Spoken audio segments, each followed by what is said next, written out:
Las personas necesitan cambiar su forma de pensar. No se trata de recordar más, sino lo que importa, y para eso necesitas la corteza prefrontal. Una vez que aceptas que olvidarás la mayoría de las cosas, debes preguntarte, ¿qué es importante recordar? ¿Y cuáles son los recuerdos que quiero llevar? ¿Entiendes? Professor Charan Ranganath, a psychologist and neuroscientist at UC Davis. author of the new book, Why We Remember. Charan Ranganath, thanks so much for being here.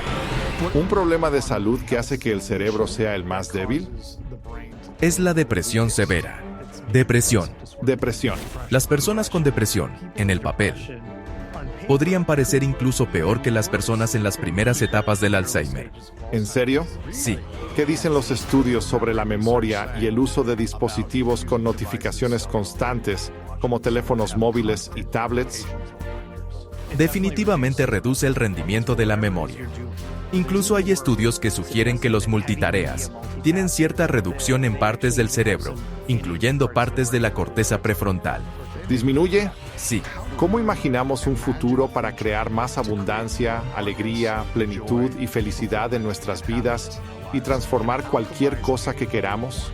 Bueno, algo en lo que realmente me he centrado, y no lo hago lo suficiente, pero lo estoy intentando es... Bienvenidos de nuevo a The School of Greatness en español. Estoy muy emocionado por nuestro invitado. Hoy tenemos a Charan Ranganath, una persona inspiradora. Hoy exploraremos el tema de nuestros recuerdos. Eres el autor de un fascinante libro llamado ¿Por qué recordamos? Desbloqueando el poder de las memorias para aferrarnos a lo que importa. Eres un renombrado experto en neurociencia y estás aquí para compartir con nosotros cómo nuestros recuerdos moldean nuestra identidad, guían nuestras elecciones y enriquecen nuestras experiencias. Hay varios temas que quiero tratar contigo hoy, incluyendo cómo mejorar la retención de memoria, el impacto de las emociones en lo que recordamos y algunos consejos prácticos para mantener nuestra mente y memoria en forma a lo largo de la vida. Y lo primero que quería abordar es una estadística que vi en línea. No sé si es 100% precisa, pero según la Fundación Nacional de Ciencias, una persona promedio tiene entre 12,000 y 60,000 pensamientos por día. De esos, el 80% son negativos y el 95% son pensamientos repetitivos. No sé cuán precisa sea esa cifra, pero tú dices que las memorias moldean nuestra identidad. En este programa, mi objetivo es empoderar a las personas con herramientas y estrategias para mejorar su identidad, porque creo que la identidad es uno de los factores clave que dicta la calidad de nuestra vida. Cuando tenemos una identidad negativa o una identidad en estado de sufrimiento, tendemos a sufrir en nuestra vida. Cuando tenemos una identidad más empoderada, tendemos a tener una vida más abundante.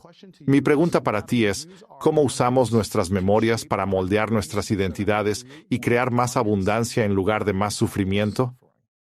Esa es una gran pregunta, y lo que te diré es que la clave para responderla es entender que tus recuerdos son selectivos, y los recuerdos que encontramos dependen de cómo estamos buscando.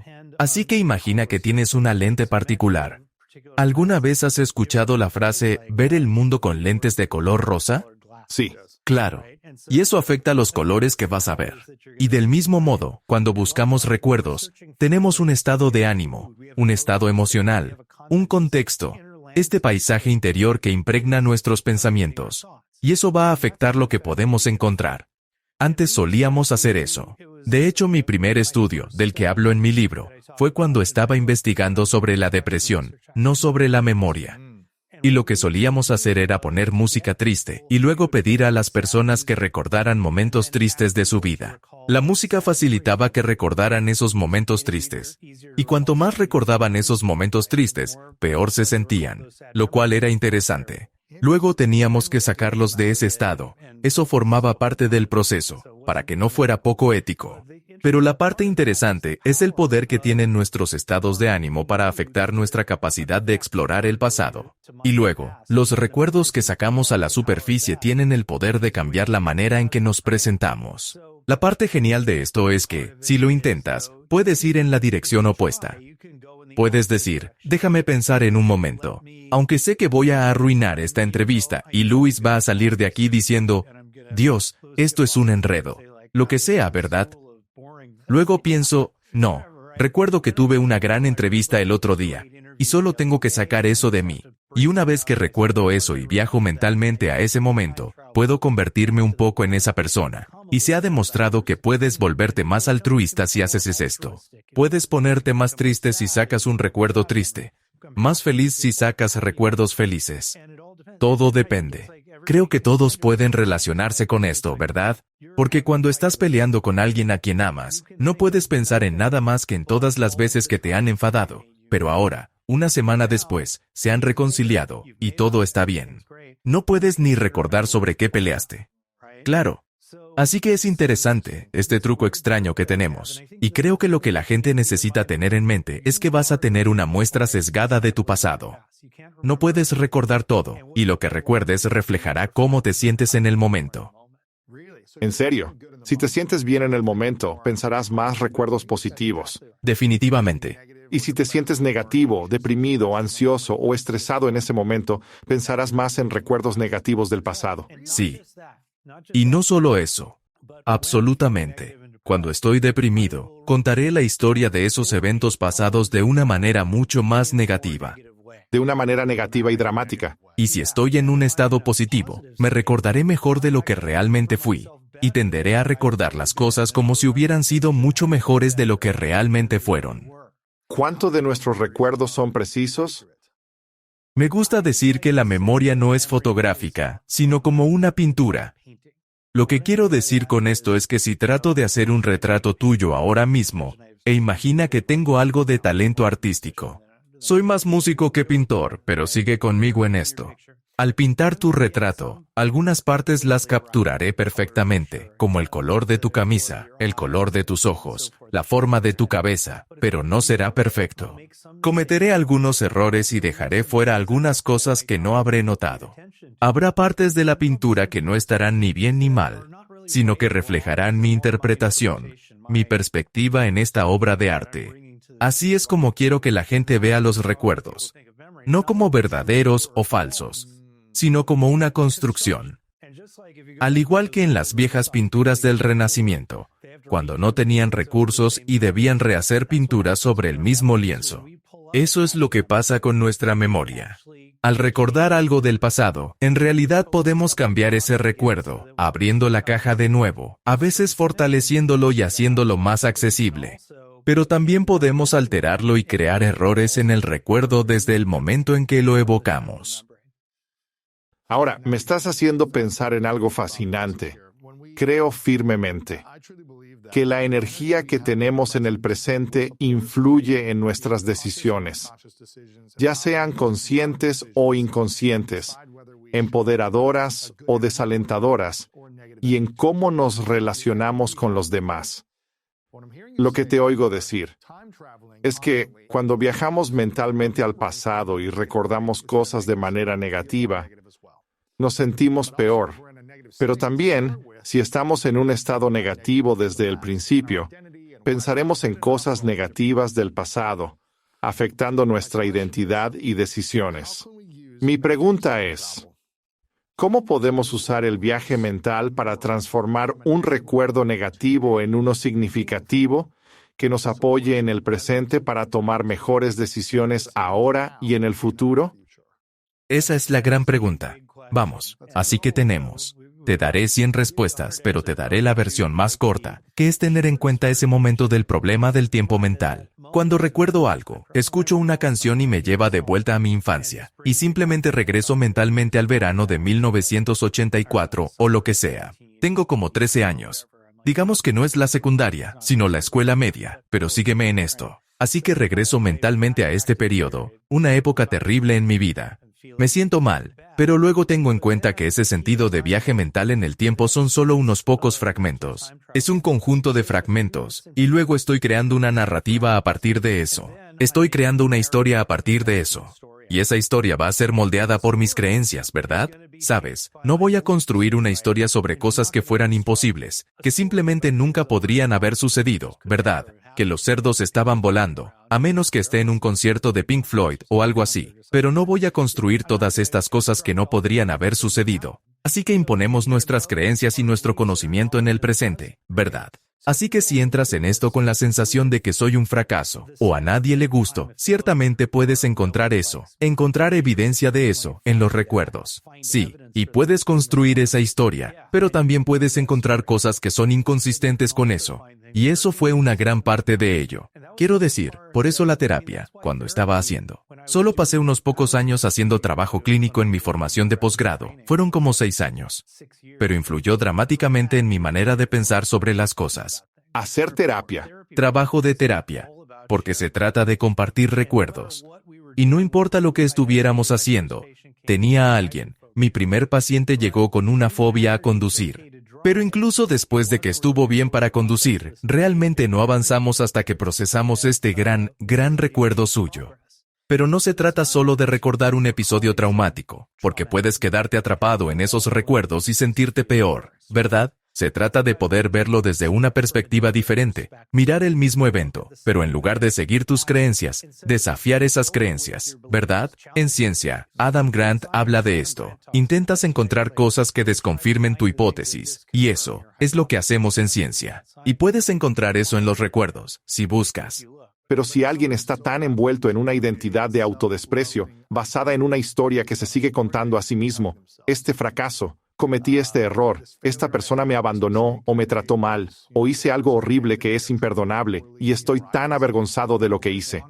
Vives en esa historia y en esa creencia sobre ti mismo, y piensas, toda la evidencia está ahí, hice esto, o esta persona me hizo esto, y fue horrible y equivocado, y nadie debería tener que experimentar esto. Sí. ¿Cómo puede alguien cambiar esa historia para no sentirse atrapado por recuerdos traumáticos en el pasado, sino distanciarse y verse desde lejos, sin sentir el dolor, pero realmente apartarse y observar la situación y empezar a cambiar la historia para sí mismo?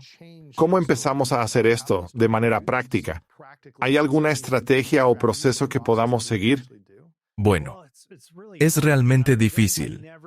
Y nunca dije que sería fácil, porque cada vez que hablo sobre la memoria, 4 de cada 5 personas dicen, tengo una memoria terrible, o esto ha sido reconfortante, me preocupaba por mi memoria. Y 1 de cada 5 pregunta, ¿cómo puedo olvidarme de algo? Así que hay muchas personas con diferentes preocupaciones sobre esto. Cuando hablo con la gente cara a cara, siempre es complicado porque pueden pensar, es fácil para ti decirlo, pero no lo es practicándolo.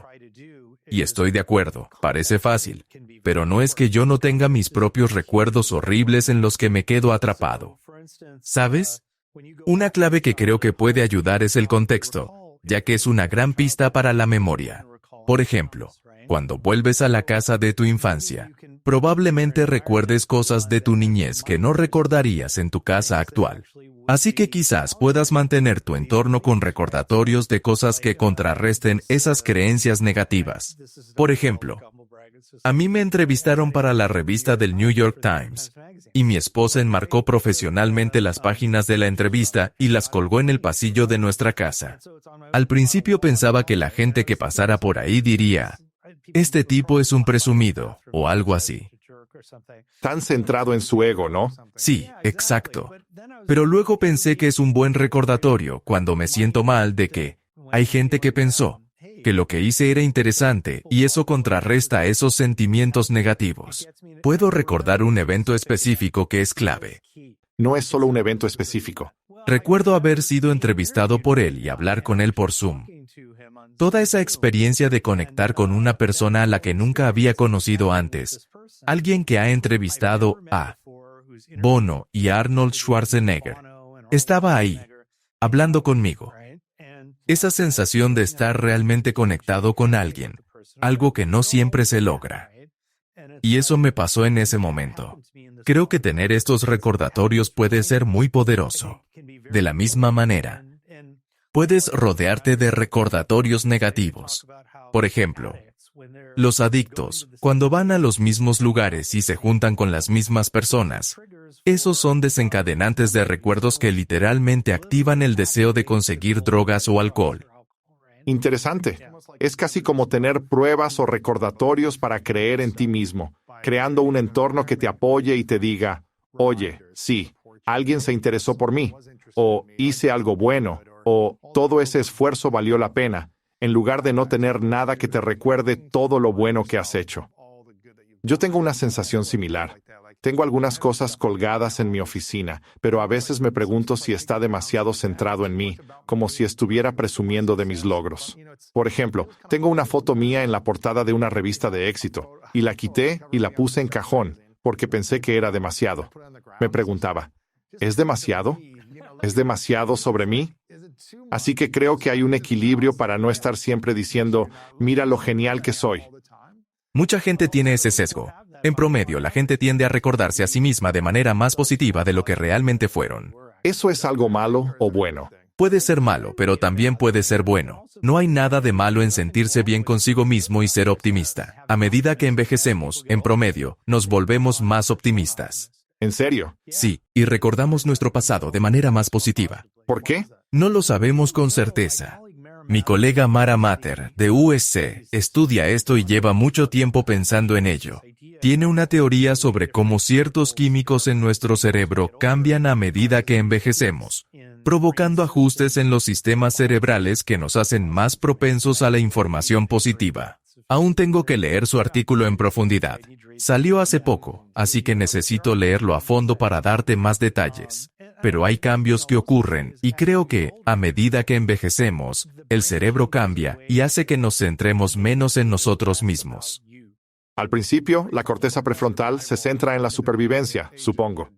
Cómo sobrevivir, cómo defenderme y que necesito a otros para ayudarme. Exacto, pero luego se trata más de... Hay una parte del cerebro llamada la corteza prefrontal de la que hablo mucho en mi libro. Es muy importante para la memoria porque nos permite decir, este es mi objetivo. Y basado en este objetivo, esto es lo que voy a hacer, en lugar de decir, bueno, esto es lo que tengo frente a mí. Basado en esto, voy a hacer esto otro. Correcto. Son dos cosas diferentes. Alguien con daño en la corteza frontal puede saber lo que quiere hacer, pero no puede usar ese conocimiento para guiar lo que realmente hace. A medida que envejecemos, la corteza frontal empieza a disminuir su función. Nos cuesta más inhibirnos y también somos más lentos en tareas que requieren esfuerzo, como buscar recuerdos. Podrías preguntarte, ¿por qué pasamos una gran parte de nuestra vida con la corteza frontal en declive? Y al final, llegué a la conclusión de que necesitamos esa función en los 20 y 30, porque son los años clave de paternidad. Y se trata de mantener una visión global para que tu hijo, que tiene una corteza prefrontal inmadura, pueda jugar, explorar y aprender.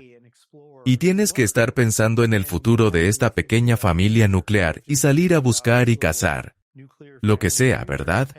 Pero luego te vuelves proveedor y protector, ¿verdad? Ahora te vuelves mayor, ya no tienes hijos. Ya no se trata de ti, porque biológicamente simplemente, la probabilidad está bajando, especialmente para las mujeres después de cierta edad, ¿verdad? Y llegas a la menopausia. Sí, cuando envejeces y ya no tienes hijos, ya no se trata de ti, porque biológicamente la probabilidad de tener hijos disminuye, especialmente para las mujeres después de cierta edad, con la menopausia. Entonces, se trata más del colectivo, especialmente de tu familia, pero del colectivo en general. Si miras la mayor parte de la historia humana, los adultos mayores ocupaban posiciones muy altas y estaban muy involucrados con los jóvenes, transmitiendo tradiciones de cultura y lenguaje, etc. Hablo de esto al final del libro como uno de los descubrimientos más interesantes que hice mientras lo escribía. No hay muchas especies que vivan lo suficiente como para llegar a la menopausia o ser infértiles durante gran parte de su vida, pero otra especie que lo hace son las orcas. Si miras a un grupo de orcas, ¿quién crees que lidera el grupo? Lideran los hombres, las mujeres, los jóvenes o los mayores. ¿Cómo sería? Haz una suposición. Vamos. Dios mío. Te lo diré. Sí. Son las hembras posmenopáusicas las que lideran el grupo. ¿Por qué? Porque tienen el conocimiento de la cultura que transmiten. No soy biólogo marino, pero según lo que he leído, básicamente enseñan a todos en el grupo sobre el lenguaje y la cultura. Esto me parece muy interesante y me resulta muy familiar porque, mirando a mi familia india, los abuelos eran los que realmente jugaban un papel muy importante en la vida de los nietos. Ellos eran los que transmitían las tradiciones, las historias y la cultura. Yo tuve menos de eso, porque mis padres no estaban en la India cuando yo era pequeño. Así que me perdí un poco de esa experiencia y tuve una infancia más al estilo americano. Esto siempre me ha parecido una gran diferencia cultural. Pero suena como si lo que estoy escuchando decirte es que, a medida que los humanos envejecen, la parte de la corteza prefrontal empieza a... Recordar menos y debilitarse. ¿Es eso lo que dices? Sí, tu capacidad para activarla y usarla se debilita. Entonces, ¿hay alguna manera de fortalecer la corteza prefrontal para que, a medida que envejezcamos, podamos recordar más en lugar de menos? Sí, creo que tengo algunas cosas que decir sobre eso. Primero, me gusta decir que es mejor recordar mejor, no recordar más. Y la razón es que la gran mayoría de los detalles que experimentas serán olvidados. La clave es, ¿cómo enfocas esa parte que recordamos en lo que realmente nos importa? No se trata de intentar recordar todo, y nadie debería hacerlo, ¿verdad? Quiero decir, no iría a tu casa, me imagino, solo a mirarte. Apuesto a que si fuera a tu casa, estaría bellamente decorada, sería bonita y ordenada. Y si fuera y dijera, Dios, ¿qué has hecho con este lugar? Tienes todo este espacio abierto. ¿Por qué no lo llenas con cosas? Seguro que debes tener cosas de todos los años que has vivido.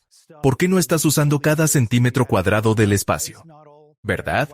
Y tú dirías, por supuesto que no. No soy un acumulador. Pero creo que la gente tiene esta intuición de que debemos acumular recuerdos, que debemos guardar cada experiencia que tenemos. Así que creo que la gente necesita cambiar su forma de pensar. No se trata de recordar más, sino de recordar lo que importa. Y para eso necesitas la corteza prefrontal. ¿Cómo recordamos mejor lo que importa a medida que envejecemos? Sí. Entonces, ¿se trata de dejar ir otros recuerdos para tener menos y mejores? Bueno, lo primero que diré es que hay muchos consejos que puedo darte para eso. El primer paso es que, una vez que te das cuenta y aceptas que vas a olvidar la mayoría de las cosas, entonces tienes que preguntarte qué es importante para ti recordar y cuáles son los recuerdos que quieres llevar contigo. A corto plazo, puedes decir, bien, quiero recordar que dejé mi teléfono aquí. Y si partes de la suposición de que probablemente lo olvidarás, puedo enseñarte estrategias. Puedes ir a YouTube y encontrar cientos de estas estrategias en línea. Pero la clave es que, sin importar qué estrategia te enseñe, si no tienes ese momento de detenerte y decir, voy a olvidar esto, así que, ¿qué voy a hacer al respecto? Ya has perdido, no puedo ayudarte. Se trata de reconocer que olvidarás. Y luego decir, ¿cómo puedo evitar olvidarme de esto? Pero tienes que enfocarte en lo que te importa. Un ejemplo sería si pierdes tus llaves o tu teléfono, o algo que es importante a corto plazo, como saber dónde está tu dinero, tu pasaporte, tus llaves, tu teléfono móvil. Se trata de poner las cosas en el mismo lugar, siempre, de manera que no tengas que recordar dónde están. Esa es la estrategia. Sí. Mi cartera es más o menos igual. Siempre la pongo en el mismo lugar, y así no tengo que recordar dónde está. ¿Cuál es la estrategia? Ponerlo siempre en el mismo lugar es muy bueno porque es una forma de aprendizaje que llamamos hábito, memoria de hábito. Y está relacionado con otras cosas, como las habilidades. Por ejemplo, cuando te subes a una bicicleta, no piensas en lo que hiciste la última vez que montaste. Simplemente te subes y pedaleas, ¿verdad?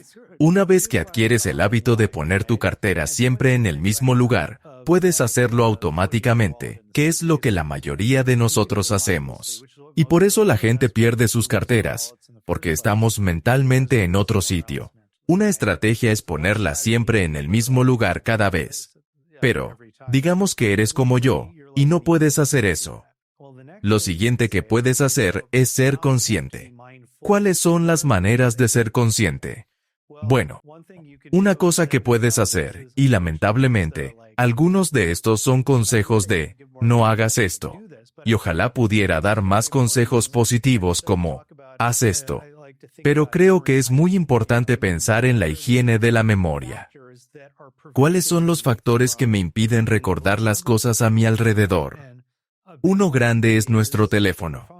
No quiero parecer un ludita sobre que los teléfonos nos vuelven tontos ni nada de eso.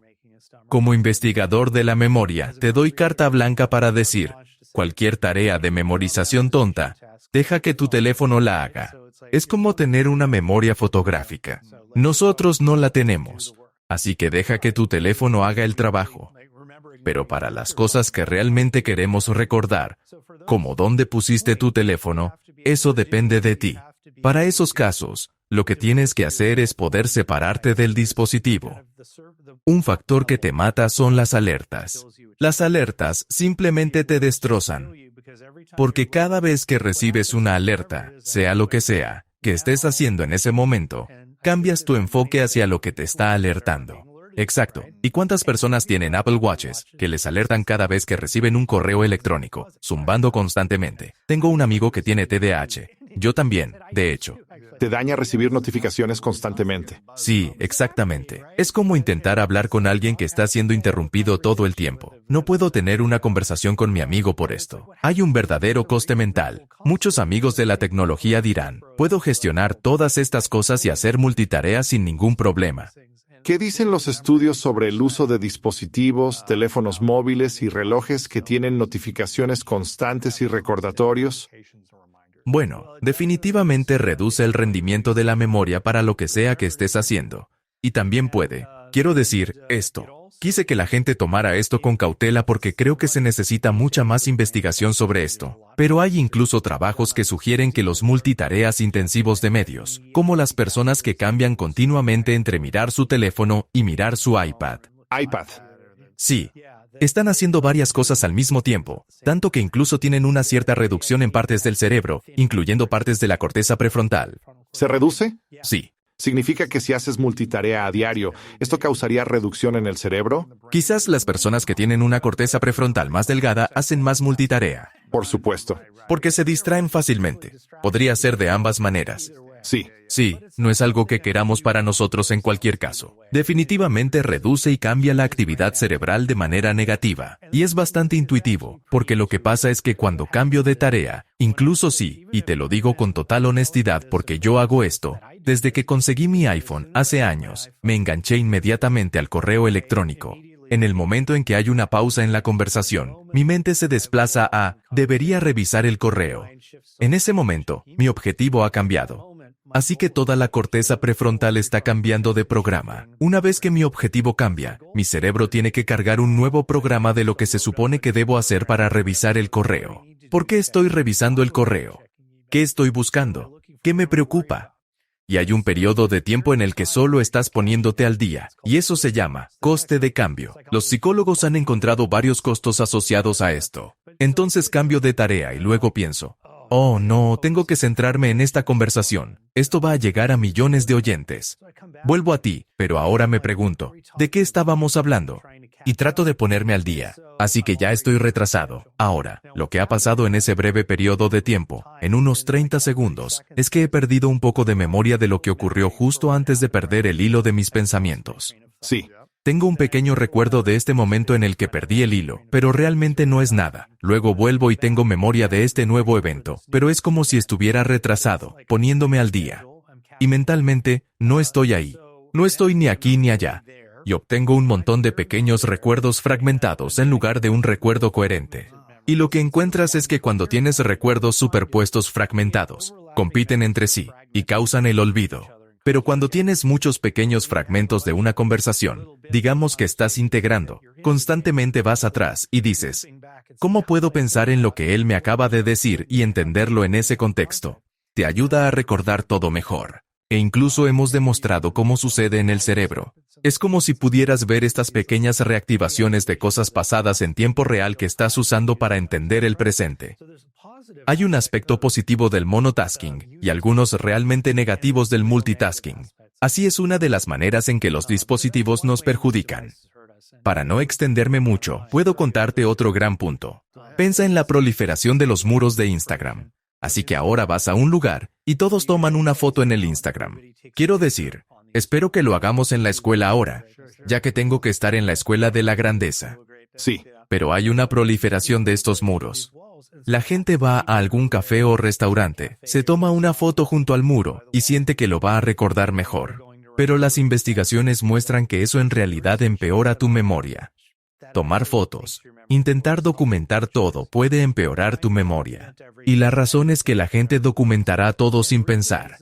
Otro ejemplo es que vas a un concierto y todos tienen sus teléfonos levantados, y tú eres más joven que yo. Estoy seguro. Sí, es como si recordaras los días en que la gente simplemente veía los conciertos. Ponían su mechero en alto, ¿verdad? Es así. Ponían su mechero. Ahora es como si todos tuvieran los teléfonos levantados, y la idea es, estoy documentando esto para recordarlo después. Pero la gente no vuelve a ver esas fotos, y ahí está el gran error. Además, la cámara solo capta lo que el artista está haciendo en el escenario, digamos, en el concierto. Pero, ¿qué quieres recordar del concierto? ¿Quieres recordar la canción o la sensación que tuviste al estar inmerso en la música? ¿Quieres recordar a las personas con las que estabas? ¿Quieres recordar las vistas, los sonidos y los olores del lugar? Cuando documentamos sin pensar, nos alejamos de esas partes que crean un recuerdo distintivo, uno que sobresale entre todas las interferencias. Así que lo que hago, y creo que es algo bueno, es ser muy estratégico al documentar. Pienso, aquí está este momento. Estamos comiendo. Tienes una copa de vino. Estás riéndote. Voy a tomar una foto espontánea de este momento porque me recordará la sensación de este momento y traerá algo en mí. Pero también me obliga a prestar atención a este momento y a la espontaneidad y la aleatoriedad de esta experiencia. Porque eso es lo que hace que la memoria episódica funcione. La capacidad de recordar eventos. Es la singularidad del momento lo que lo hace tan especial. Esto es fuerte. Tengo curiosidad. ¿Cuáles crees que son 3 de las cosas más comunes que hacemos hoy en día que afectan negativamente la salud de nuestro cerebro y nuestra memoria? Bueno, ya te mencioné una, que es la multitarea. Diría que la multitarea. ¿Perjudica la memoria? Sí, diría que sí. Quizás es una exageración decir que afecta la salud cerebral, pero definitivamente aumenta el estrés. Aumenta el estrés. De hecho, aumenta las respuestas al estrés. Así que diríamos que el estrés crónico es un gran factor. Definitivamente. El estrés crónico durante largos periodos puede ser muy malo para el cerebro. La multitarea sería una de esas cosas. Podría contribuir. Sí. Y no quiero ser muy catastrófico, la verdad, pero si tú... Si lo haces de vez en cuando, no va a destruir tu cerebro, pero si lo haces diariamente, Sí, es malo para tu memoria. sí. Exacto. Otra cosa que creo que hacemos, y esto me afecta a mí también, es la falta de sueño. Hay muchas razones por las que el sueño es bueno para nosotros y para la salud de nuestro cerebro. Una es que ahora sabemos que muchas de las proteínas amiloides que nuestro cerebro acumula durante el día se eliminan por la noche. Las proteínas amiloides, quizá te suene el término, son las que se acumulan en las personas con Alzheimer. Y según algunas teorías, muchas en realidad son el desencadenante que inicia la cadena de eventos que lleva a la enfermedad de Alzheimer. Y la falta de sueño aumenta ese desencadenante. Exacto. Tal vez no estás eliminando esas proteínas lo suficiente. Interesante. ¿Entonces es una eliminación de estas proteínas? Es una sensación de alivio cuando duermes bien o duermes mejor. Elimina estas proteínas que desencadenan demencia, Alzheimer o pérdida de memoria. Sí, Entendido. sí, La falta de sueño haría que alguien fuera más olvidadizo. sí. Y hay otras partes también. Hay muchos estudios que sugieren que los recuerdos se reactivan durante el sueño.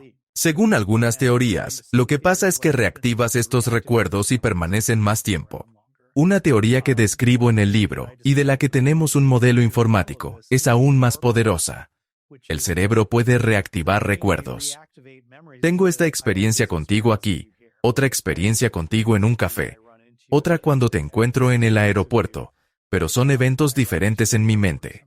Pero si empiezo a reactivar estos recuerdos aleatoriamente y dejo que mi cerebro los asocie, puedo encontrar algún enlace que diga, esto es lo que hace especial a Lewis House. Y eso puede ser lo que ocurre durante el sueño, que empezamos a ver el panorama completo. Nos estamos perdiendo esa parte cuando no dormimos. Esta oportunidad de tomar todos estos recuerdos individuales y crear una visión de conjunto, haciéndola también más aplicable. Hay estudios que sugieren que lo que estamos tratando de memorizar, como aprender un nuevo idioma, después del sueño, las personas pueden incorporar mejor esas palabras en su lenguaje hablado y en su diccionario mental. Interesante. Hay mucho trabajo sobre este tema. Y finalmente, es algo obvio. Pero si no duermes lo suficiente, Te sientes fatal al día siguiente. Estás estresado. Tu corteza frontal está agotada. No puedes concentrarte en nada. Tu eficiencia simplemente disminuye. Así que realmente te estás dañando de muchas maneras. Y cuando estás de mal humor, te haces con más recuerdos dolorosos y negativos que positivos. Desde luego. Si no duermes lo suficiente, te despiertas aturdido, estresado, abrumado, olvidando cosas y, por lo tanto, te sientes mal, recordando recuerdos negativos. Sí. Lo que te hace sentir negativo. No solo eso, sino que te vuelve más pesimista sobre el futuro porque eso es de lo que trata realmente la memoria. Es decir, ¿qué viene después? Vaya, me atacó un oso en la cueva. La próxima vez que vaya a la cueva, habrá un oso allí. Cuidado. Exacto. Quería preguntarte sobre los recuerdos reprimidos en un momento, así que espero acordarme de esto. He tenido muchos terapeutas y expertos en trauma hablando sobre sanar recuerdos, sanar el pasado, para que podamos vivir en entornos más saludables y en paz en el presente, en lugar de recordar constantemente el pasado. Quiero preguntarte sobre eso en un momento, pero tengo curiosidad, ya que hablamos de las 3 cosas que nos frenan. ¿Cuáles serían 3 hábitos que recomendarías a las personas implementar cada día para tener memorias más fuertes y mentes más saludables? Bueno, eso es importante. Una cosa que la gente debería tener muy en cuenta es que el cerebro es parte de su cuerpo. Así que cuando la gente dice, ¿debería tomar ginkgo? Esto me ayudará a recordar mejor. Debería comprar esto. Debería hacer estos juegos mentales o lo que sea. Me molesta hablar de esto porque, como investigador de la memoria, es algo no psicológico. Pero si tienes enfermedades cardiovasculares o diabetes, todo eso va a impactar tu cerebro. Afectará tu cerebro. Va a impactar tu cerebro de manera significativa. Realmente lo he visto. Tu cerebro no está separado del resto del cuerpo. No, quiero decir, la diabetes. No puedes tener 50 kilos de sobrepeso y pensar que tu cerebro va a estar perfecto. Quiero decir, sí, es realmente. Los problemas de salud son solo un drama, ya sabes, impactan dramáticamente la función cerebral. Correcto. Y no son solo cosas como el peso, ¿verdad? Serían cosas. Quiero decir, no quiero hablar del peso en particular, sino más bien de los factores asociados con él. Correcto, como la hipertensión, el colesterol alto, cosas así. Pero también conozco a personas con COVID persistente, y es desastroso. Correcto. Estas condiciones de niebla mental son muy reales. ¿Y cuál es el principal factor de salud? El problema que hace que el cerebro sea más débil o que la memoria sea más débil, ¿está relacionado con la obesidad? ¿Está relacionado con el colesterol alto? ¿Está relacionado con alguna otra cosa que las personas puedan tener que haga que el cerebro sea menos efectivo? Voy a decir lo primero que me viene a la mente, porque creo que se relaciona con mi experiencia. Es el trastorno depresivo mayor, la depresión. La depresión. ¿Cuál es la causa principal de la depresión? ¿Empieza la depresión con un sistema inmunológico o con un sistema cerebral debilitado? Vaya, esa es una pregunta muy difícil. Ahora se considera que muchas enfermedades mentales son de origen neurodesarrollado, lo que significa que hay sensibilidades con las que puedes nacer, pero luego hay una trayectoria de desarrollo que las afecta mucho. Lo que pasa es que tu cerebro se va moldeando a lo largo de los años, incluso durante la adolescencia, que es cuando surgen muchos de estos problemas, como la ansiedad y la depresión. Así que hay una especie de moldeado de los circuitos cerebrales en estos tiempos. Y en el caso de la depresión, los sistemas de apego juegan un papel muy importante. Cuando hay una interrupción en estos sistemas de apego, eso puede afectar mucho. ¿Qué es un sistema de apego? Bueno, no lo estudio en profundidad, así que te voy a dar una explicación simple. Básicamente, nuestros cerebros necesitan algún tipo de mecanismo que nos permita preocuparnos por nuestros familiares. Por ejemplo, si tienes un hijo, quieres protegerlo, ¿no? Quieres tener una pareja, quieres poder conectar y afiliarte con esa persona. Cada uno es diferente y tiene distintos estilos de apego. Algunas personas tienen apego seguro y dicen, sí, me encanta estar con mis padres. Relaciones sanas, ¿verdad?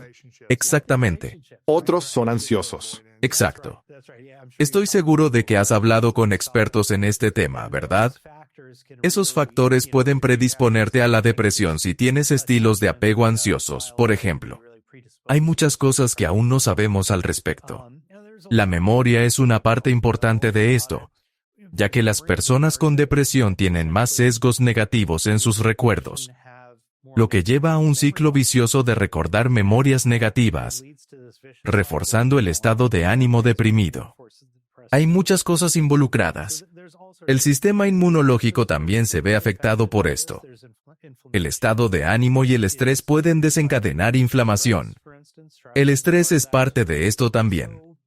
Entonces, ¿cuál es la causa? Todo está conectado. De la misma manera, cuando haces intervenciones como el ejercicio, puede reducir la inflamación, mejorar el estado de ánimo y el sueño. Todo está conectado. Mencioné el trastorno depresivo mayor porque, cuando trabajaba en la clínica, probaba a personas que decían tener problemas con su pensamiento o lo que sea. Lo más común era que la gente se quejara de la memoria. Y con los adultos mayores, encontré que la mitad de las veces que alguien se quejaba de la memoria, no eran exactamente estas cifras, pero aproximadamente la mitad de las veces, parecía ser las primeras etapas del Alzheimer, o incluso menos que eso. Pero una buena parte del tiempo era solo ansiedad, y estaba bien. Y luego había un porcentaje, en el que era depresión. Y lo curioso de todo eso es que las personas con depresión, sobre el papel, podían parecer incluso peor que las personas en las primeras etapas del Alzheimer. ¿En serio? Sí, porque tenían déficits de memoria, pero también su corteza frontal estaba completamente disfuncional. No podían concentrarse, estaban fuera de sí mismos, y les faltaba iniciativa.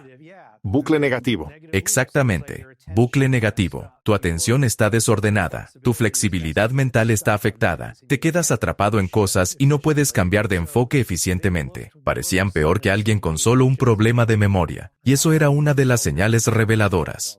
Entonces, si alguien está experimentando depresión, pensamientos depresivos, bucles de pensamientos negativos o las primeras etapas del Alzheimer, ¿hay alguna manera de revertir completamente la depresión o el Alzheimer en sus primeras etapas?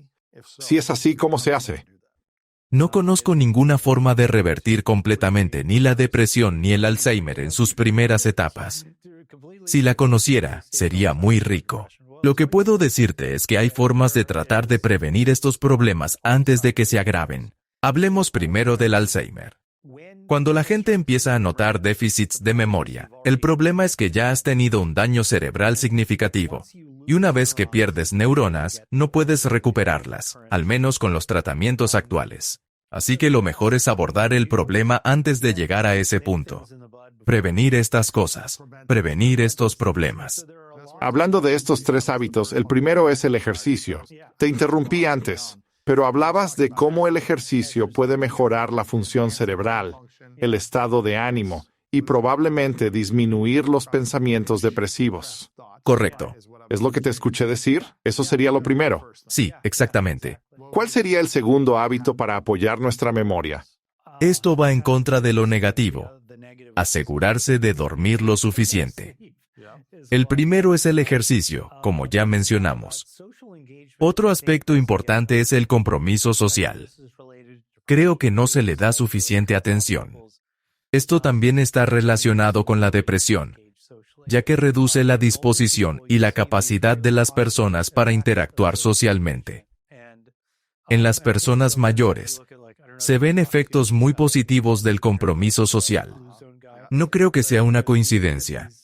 Si miras las zonas azules, esas áreas del mundo donde la gente vive más tiempo y con mejor salud, las personas mayores están muy involucradas socialmente. Tienen una comunidad a la que pertenecen. Y eso puede tener un efecto muy positivo en la memoria. Tener relaciones saludables también es muy importante. Otro factor es la dieta. Tener una dieta saludable, como la dieta mediterránea, ha mostrado buenos resultados en términos de preservar la salud cerebral. Pero ninguna de estas cosas por sí sola va a ser la cura. Sin embargo, colectivamente sí pueden tener un gran impacto. Déjame ponerlo en términos concretos. Hubo un estudio realizado en China que siguió a unas 29,000 personas. Desde la perspectiva de un científico de la memoria, usaron las medidas más básicas posibles de la memoria. Observaron 6 hábitos de vida: no beber, no fumar, estar socialmente comprometido, estar mentalmente activo, tener una dieta saludable y hacer ejercicio físico. Esas son los 6. Clasificaron a las personas según cuántos de estos factores tenían. Algunas tenían de 4 a 6 factores, otras de 3 a 4 factores y otras de 0 a 2 factores. Luego los siguieron durante 10 años. 10 años después, los puntajes de memoria de las personas en la categoría favorable, con más factores positivos, eran casi el doble que los de la categoría desfavorable, aunque al principio eran más o menos iguales. Si te dijera que hay una droga que puedes tomar todos los días, que va a tener algunos efectos secundarios realmente malos, pero que te ayudará a preservar tu memoria, con el tiempo podrías sentirte tentado a tomarla, ¿verdad? Pero, ¿y si te dijera que hay cosas que puedes hacer que mejorarán tu calidad de vida en el presente y tu cerebro a largo plazo? ¿Por qué no podemos hacer eso? ¿Puedes repetir esos 6 factores? No beber alcohol, no fumar. También, el compromiso social. Y no sé cómo midieron algunas de estas cosas. Claro, tener cierto número de amigos o actividades con amigos, cosas así. Sí, también estaba mantener la estimulación cognitiva. Y, de nuevo, no sé cómo midieron eso. No leí ese detalle. Como actividades o hobbies, algo así. Sí, y sabes, algunas personas dicen, ¿es jugar al sudoku? Eso podría ser. Claro, si eso es lo que te motiva y te mantiene activo. ¿Cómo llamaban a ese? Estimulación cognitiva, algo así. 5 y 6. Había una dieta saludable y ejercicio. Creo que esos eran todos. Estudiaron a 29,000 personas. 29,000 personas. Las personas que tenían más de estos factores tenían mejor memoria y, supongo, mejor salud cerebral. Sí, sí. Probablemente también mejor estado de ánimo. Exactamente. Aquellos que tenían menos de estos factores tenían peores actitudes, peores estados de ánimo Sí, y una menor calidad de vida. sí, exactamente. Y para reforzar esto aún más, hay una investigación muy reciente que ha salido, y necesito investigar más sobre ella. Pero están empezando a estudiar a estos llamados superancianos. Son personas que llegan a los 80 años y parecen estar tan lúcidas como siempre. Superagudos, recuerdan todo, todavía pueden conducir perfectamente, todo eso. Sí, y las estimaciones son que entre el 5% y el 15%. Las personas mayores son así, dependiendo de quién lo mida y cómo. Ahora, ¿los superancianos es más una cuestión genética o hay otras investigaciones que demuestran lo contrario? Creo que nadie lo sabe con certeza, pero probablemente sea una combinación de todo. Como en la mayoría de las cosas en psicología y neurociencia, es un poco de todo. Supongo que hay definitivamente una parte genética que juega un papel en el envejecimiento cerebral saludable, pero también tiene mucho que ver con el contexto en el que te encuentras. Y una de las cosas que los investigadores han observado en estos superancianos, y necesito aprender más sobre esto, así que esto es un gran aviso, es que muchos de estos superancianos no necesariamente cumplían con todas estas 6 características, pero estaban muy bien conectados y comprometidos socialmente.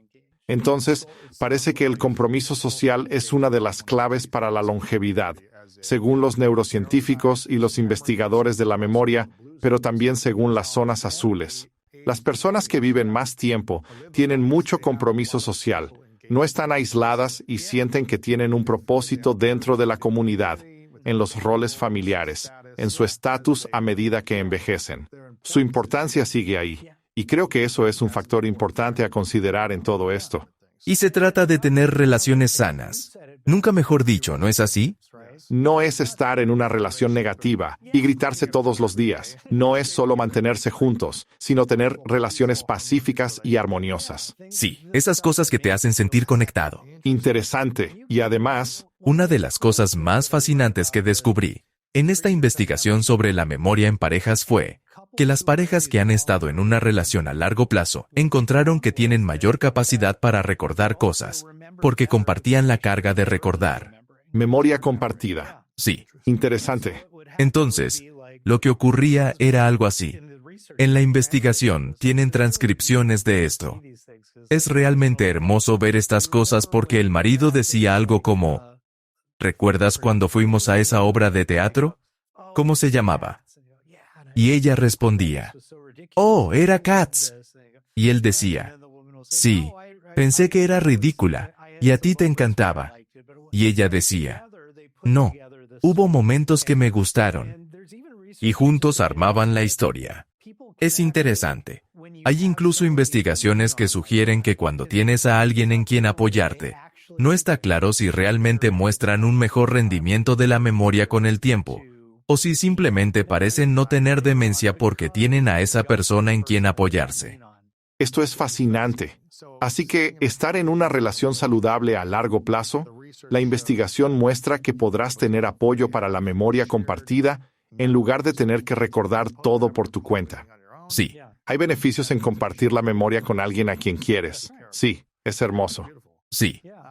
Quiero volver a lo que mencioné antes y que creo que podría ser una de las cosas más importantes de las que hablemos hoy: los recuerdos reprimidos y los recuerdos traumáticos.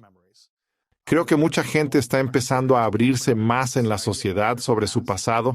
Están empezando a tener conversaciones abiertas con terapeutas, consultores, entrenadores o sacerdotes y se sienten más aceptados al compartir su vergüenza.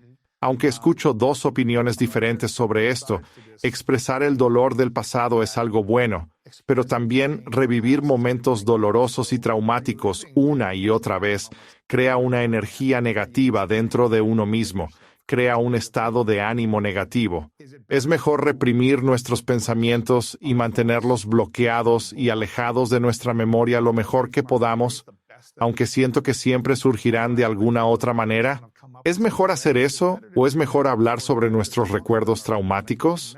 Y si es así, ¿cómo lo hacemos de manera que nos empodere en lugar de revivir un evento traumático una y otra vez? Esta es una pregunta muy profunda y hay mucho aquí. Así que déjame desglosarlo. Primero mencionaste los recuerdos reprimidos. Esto es un tema muy importante en mi campo porque hay muchas ideas sobre esto. Como que el cerebro tiene un mecanismo de defensa automático.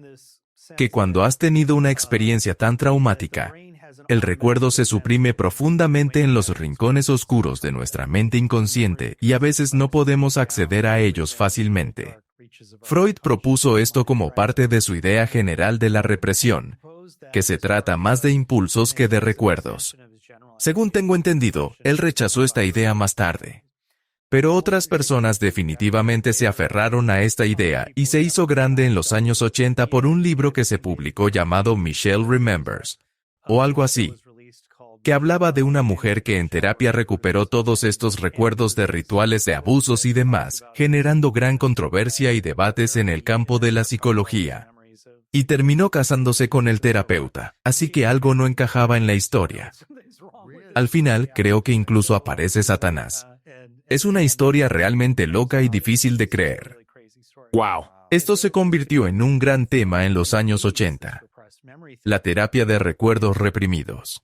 Mucha investigación sobre la memoria se centró en este tema, y resulta que si quieres implantar un recuerdo en alguien, así que Beth Loftus en UC Irvine hizo un trabajo hermoso en esto. Y luego, muchas otras personas desde entonces. Básicamente, si quiero que generes un recuerdo de algo que nunca te sucedió, lo que hago es conseguir a uno de tus familiares y le digo, oye, ¿recuerdas aquella vez que robaste una cerveza de una licorería? Y tú dices, no recuerdo eso. ¿No te acuerdas de eso? Y ella dice, sí, yo estaba allí y esto sucedió. Empiezas a dudar de ti. Dudarás de ti mismo y luego empiezas a imaginar cómo podría haber sucedido. ¡Wow! De repente empiezas a pensar, y yo luego vuelvo a ti al día siguiente y digo, entonces, ese recuerdo apareció en tu mente, lo recuerdas. Y ahora lo que sucede es que intentaste recordarlo, y te imaginaste cómo podría haber sucedido. Y en el segundo día, estás recordando tu intento de recordar. Interesante. Y entonces ahora creas una historia más completa sobre eso. Y sigo preguntándote, oye, cuéntame más. ¿Qué estabas pensando en ese momento? ¿Cómo crees que te saldrías con la tuya? Y profundizas más y más. Creas toda esta historia sobre cómo querías impresionar a esta chica consiguiendo cerveza, lo que sea, ¿Sabes? Y entonces empiezas a hacerlo. Creas esta historia gigante. Y han hecho esto en el laboratorio, con muchos tipos diferentes de cosas. ¿Verdad? Sí, exactamente. No le pasa a todo el mundo, pero en promedio sucede. Cuando tienes a alguien en quien confías, te pido que imagines estas cosas, que las recuerdes. Realmente te digo, esto debió haberte pasado. Lo hacemos una y otra vez, te hacemos indagar en el pasado, y tal vez podría ir más allá y decir, bueno, déjame hipnotizarte. Déjame darte algunos medicamentos para ayudarte a recordar. ¿Sabes? ¡Wow! Y si miras todos esos ingredientes, son exactamente los ingredientes que usan para la terapia de recuerdos reprimidos.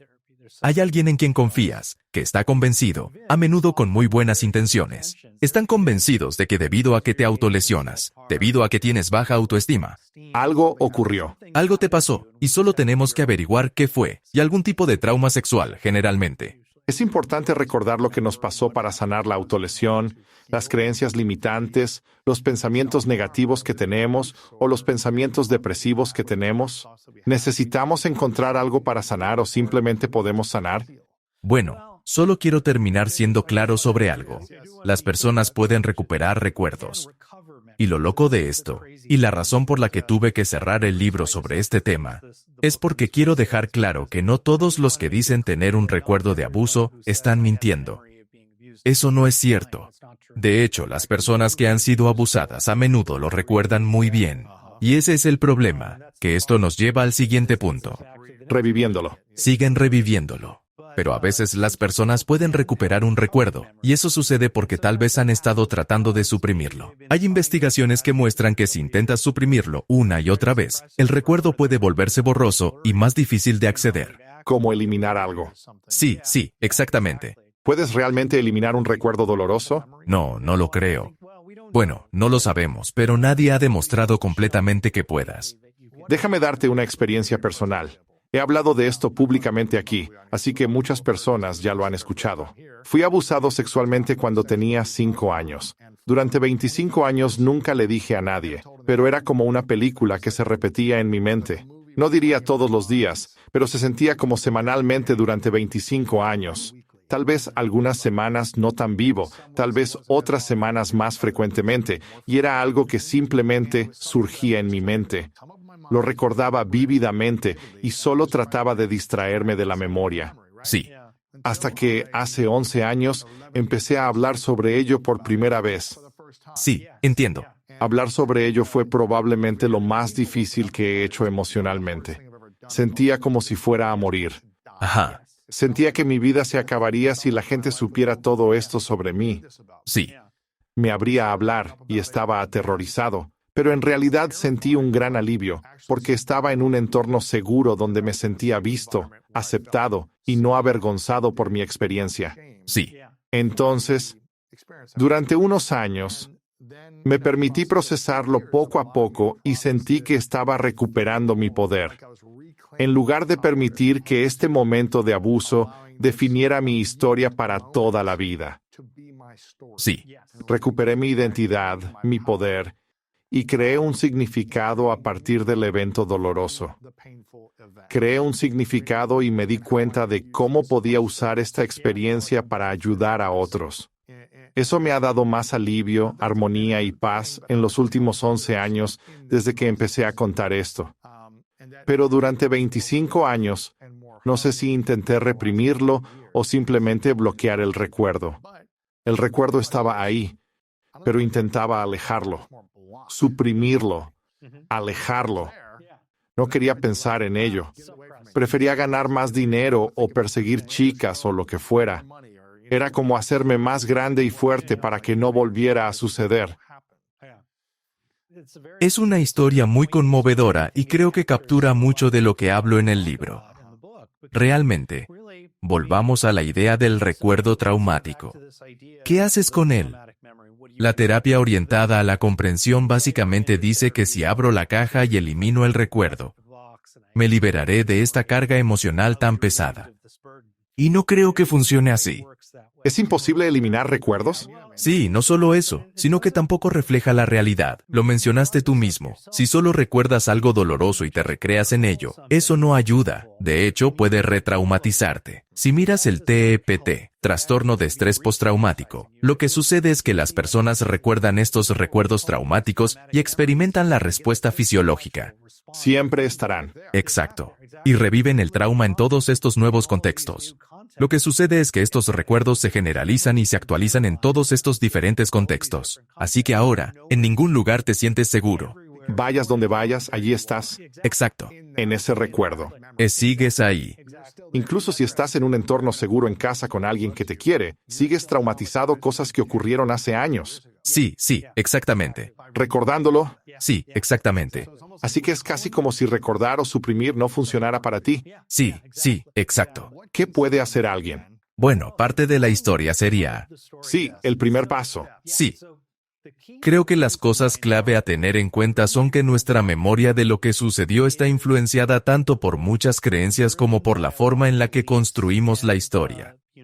Está influenciada por nuestra propia perspectiva. Sí, Y también es diferente de los sentimientos que vienen con el recuerdo, biológicamente diferente, lo que significa que hay diferentes áreas del cerebro involucradas, pero interactúan entre sí y están conectadas. Tienes la sensación de volver en el tiempo, y eso te hace sentir como ese niño otra vez. Y hay vergüenza o miedo, pero luego podemos involucrarnos con eso de una manera que magnifica ese sentimiento. y lo amplifica. Lo amplifica entrando en esa mentalidad y en esa perspectiva. Y reconstruimos la historia de una manera particular. Lo que crea un sentido más profundo de sentimientos, emocional y fisiológicamente en el cuerpo, que te hace sentir inseguro. Te hace sentir inseguro. Y ahora la memoria se actualiza porque la has recordado en este nuevo lugar, y tomas esta parte del presente y la asocias con esos recuerdos del pasado. Entonces, ¿qué puede hacer alguien cuando recuerda algo, pero mucha gente ni siquiera tiene un entorno seguro para recordarla?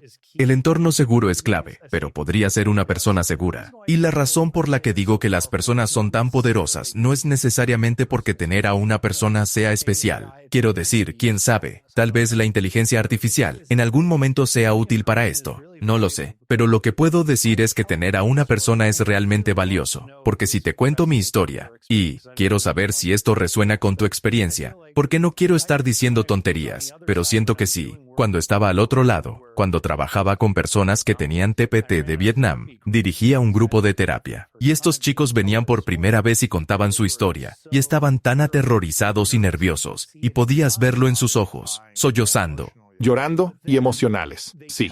pero luego contaban su historia, y el simple acto de contar la historia de una manera que tenga sentido para otra persona está cambiando tu perspectiva. Ya no te estás hablando a ti mismo, te estoy hablando a ti. Así que esto está transformando la historia, está transformando la memoria en sí. Parte de la memoria es el relato de la historia. ¿Crees que alguien puede sanar los recuerdos traumáticos o las emociones que surgen de esos recuerdos sin compartirlos con otra persona, solo internalizando y escribiendo en un diario? ¿O piensas que parte del proceso de curación incluye contar la historia a otra persona, ese factor de compromiso social que nos ayuda a vivir más tiempo y ser más saludables y felices? No diré que no puedas hacerlo sin eso. Creo que escribir en un diario es un gran ejemplo de algo que puede realmente ayudar. Pero lo que diría es que tener a otra persona es muy poderoso. Porque una vez que comparto ese recuerdo, ahora es un recuerdo para ti. He creado un recuerdo en tu cabeza de algo que nunca has experimentado. Pero lo estás viendo desde tu perspectiva, no desde la mía. Y si puedes decirme tus impresiones basadas en tu punto de vista como un observador externo, puedo ver la misma experiencia desde una perspectiva diferente y observarla desde tu punto de vista, porque me lo has comunicado. Y esto me permite separar la narrativa de la información real. Y ahora tal vez pueda recordar las cosas de una manera diferente. La investigación básica ha demostrado que si cambio tu perspectiva, puedes recordar información diferente. Por eso, si eres fanático de un equipo de fútbol y otra persona es fanática del equipo contrario, Ambos verán un partido y se irán con recuerdos diferentes. Tú hablarás de las jugadas heroicas de tu equipo, mientras que la otra persona hablará de todas las malas decisiones del árbitro. Pero si puedes cambiar esa perspectiva, es muy difícil hacerlo por uno mismo sin ayuda de los demás. Sin embargo, es natural que alguien que se preocupa por ti y que no tiene esa experiencia pueda hacer eso por ti. Y a través de ese proceso puedes actualizar el recuerdo. Y no se trata de... No quiero que pierdas el recuerdo de lo que te pasó, pero quiero que puedas cambiar tu relación con él porque la perspectiva es muy diferente. Y lo que quiero decir con esto es que eres un superviviente. Eres resiliente. Eso es parte de tu historia. También has aprendido mucho sobre cómo funcionan las personas de una manera que otros no conocen. Y eso te ha puesto en este camino que está haciendo mucho bien a muchas personas. Te ha dado una misión, ¿sabes? Así que no te define de las formas que podrían estar asociadas con la vergüenza y la culpa. Te define de una manera que enfatiza esas partes de ti que quieres mantener. Sí. Y es justo como lo que estaba diciendo antes sobre... No quiero trivializarlo, pero es como lo que mencioné sobre los teléfonos móviles y ver el concierto. Exacto. Está el concierto. Están tus sentimientos sobre el concierto y tu experiencia al revivirlo a través de la pantalla, que nunca será igual a la experiencia en vivo. Correcto. Y funciona al revés también. Hay lo que sucedió. Pero la vergüenza, la culpa y el miedo son cosas que experimentaste, pero no son necesariamente inherentes a lo que pasó. No tiene por qué ser así. Puedes ver estas cosas desde una perspectiva diferente, al igual que puedes ver. Y de nuevo, no quiero trivializar esto, pero es como tener una gran relación y luego descubrir que tu pareja te ha estado engañando. Entonces, puedes mirar hacia atrás a todas esas cosas desde una perspectiva muy diferente. Y puedes hacer eso de una manera positiva también. ¿Verdad? Entonces, lo que estás diciendo, y hay tanto que me encanta de lo que compartes aquí, es que la historia o el recuerdo, y la historia que te cuentas sobre el recuerdo, se relaciona con tus creencias, más tus sentimientos, más la perspectiva que tienes, si lo entiendo correctamente. Y la perspectiva que tienes es el significado que te das a ti mismo sobre esa historia y las creencias sobre ella. Así que, cuando trabajas con veteranos de la guerra de Vietnam, que vienen y comparten por primera vez su experiencia traumática sobre perder a un compañero, o ver algo horrible suceder a su lado, o cualquier cosa que haya sucedido, y comparten este sentimiento reprimido, o recuerdo, o memoria estresante que han estado suprimiendo, lo que sea, y lo comparten por primera vez, o tal vez una de las primeras veces, y reviven la experiencia traumática, tienen una reacción fisiológica y una respuesta como si estuvieran viviendo eso de nuevo, desde hace 5, 10, 20, 50 años, lo que sea. ¿Cuál es el siguiente paso en el proceso? Después de que alguien comparte con otro la historia del recuerdo, ¿cómo pueden comenzar a integrar la curación, la totalidad, la perspectiva, el significado, y transmutar eso en una misión que esté basada en el servicio, en lugar de enfocarse en la depresión? ¿Cuáles son los siguientes pasos? Es bastante difícil. Pero no ocurre de un día para otro. No es una sesión y listo, estoy curado y puedo crear un significado a partir de esta cosa horrible que pasó en mi vida, o este momento traumático o serie de eventos. Es muy difícil hacerlo de la noche a la mañana. Obviamente no funciona así. Realmente miro tu historia y puedo ver muchos aspectos, y uno es que te involucraste con esto con diferentes personas en diferentes contextos. Así que lo que ves, si miras, y me siento un poco tonto haciendo esta comparación, pero si miras estudios de animales, digamos cuando reciben una descarga eléctrica y aprenden que un sonido está asociado con la descarga. Bueno, si los pones en una caja y solo reproduces el sonido una y otra vez, su respuesta de miedo disminuirá con el tiempo. Entonces su cerebro dice, estás a salvo, pero resulta que si los pones en una caja diferente, se asustarán de nuevo. Así que están aprendiendo que este contexto es seguro. Estoy con este terapeuta, estoy en este grupo, y este es un espacio seguro. Necesitas salir de eso. Hacerlo en múltiples espacios. De lo contrario, solo hay un espacio seguro. Sí, exacto. Es justo lo que dijiste sobre experimentar el trauma en muchos y varios lugares diferentes. Ahora se generaliza. Pero la seguridad también puede generalizarse y puede convertirse en algo que puedas pensar de una manera que esté asociada con una perspectiva externa y objetiva. Esto es fascinante. Me alegra mucho que lo digas, porque desde tu perspectiva como neurocientífico y tus investigaciones, parece que hice estas cosas de manera intuitiva. Primero lo hice en un entorno de grupo donde me sentía seguro e intencionalmente fui allí para tratar de transformar y encontrar oportunidades de sanación o dejar ir ciertas cosas que me estaban frenando. Correcto. Lo hice en un entorno grupal, pero luego pensé, bueno, me siento seguro aquí porque otras personas también estaban siendo vulnerables y abriéndose sobre cosas en sus vidas. Sí. Pero no podría decirle esto a mis amigos o familiares. Y luego pensé, oh, este evento traumático o recuerdo todavía tiene poder sobre mí. Si no puedo compartirlo con otra persona, entonces está controlando y consumiendo mi energía. Sí. Por lo tanto, bloqueando mi abundancia, mi paz, mi armonía, mi capacidad de amarme a mí mismo completamente. Entonces, decidí contárselo a mis familiares uno por uno. Una experiencia aterradora y horrible para mí, antes de hacerlo, porque pensaba, ¿y si no me aman? ¿Y si no me aceptan? ¿Y si todos los escenarios de eventos futuros que podrían ocurrir? Sí. Pero hacer ese proceso, uno por uno, me dio más seguridad al procesarlo con cada uno de ellos, en cierto sentido, al compartir la historia. Sí. Me sentía más seguro con ellos. Entonces dije, son mi familia, tienen que quererme, pero mis amigos me van a rechazar. Sí. Pensé, oh, pero este evento aún tiene poder sobre mí, todavía me está controlando. Así que comencé a contarles a mis amigos uno por uno, aterrorizado, porque no quería estar solo y perder a mis amigos. Todas estas cosas, una por una, se sintió como que, oh, me sentí visto y aceptado y, ya sabes, no me van a dejar por esta cosa traumática. Sentí que lidié con esto cuando tenía 5 años. Y cuanto más lo hacía, eventualmente sentí la necesidad de hacerlo públicamente. Así que hablé de ello en mi programa muchas veces. No creo que todos necesiten compartir algo traumático públicamente o lo que sea, pero sentí que no quería que esto tuviera poder sobre mí. Quiero tener una identidad donde me sienta seguro, sin importar si alguien me acepta o no. Pero me siento seguro. Yo soy el ambiente seguro, sin necesidad de tener 1 o 2 lugares a donde ir para sentirme seguro. Soy la seguridad dentro de mí. Y ese proceso de hacerlo continuamente, no retraumatizándome al recordar el evento, sino compartiendo desde un lugar fortalecido, de aquí está cómo me estoy transformando, y aquí está el significado que le estoy dando. El evento me dio propósito y paz.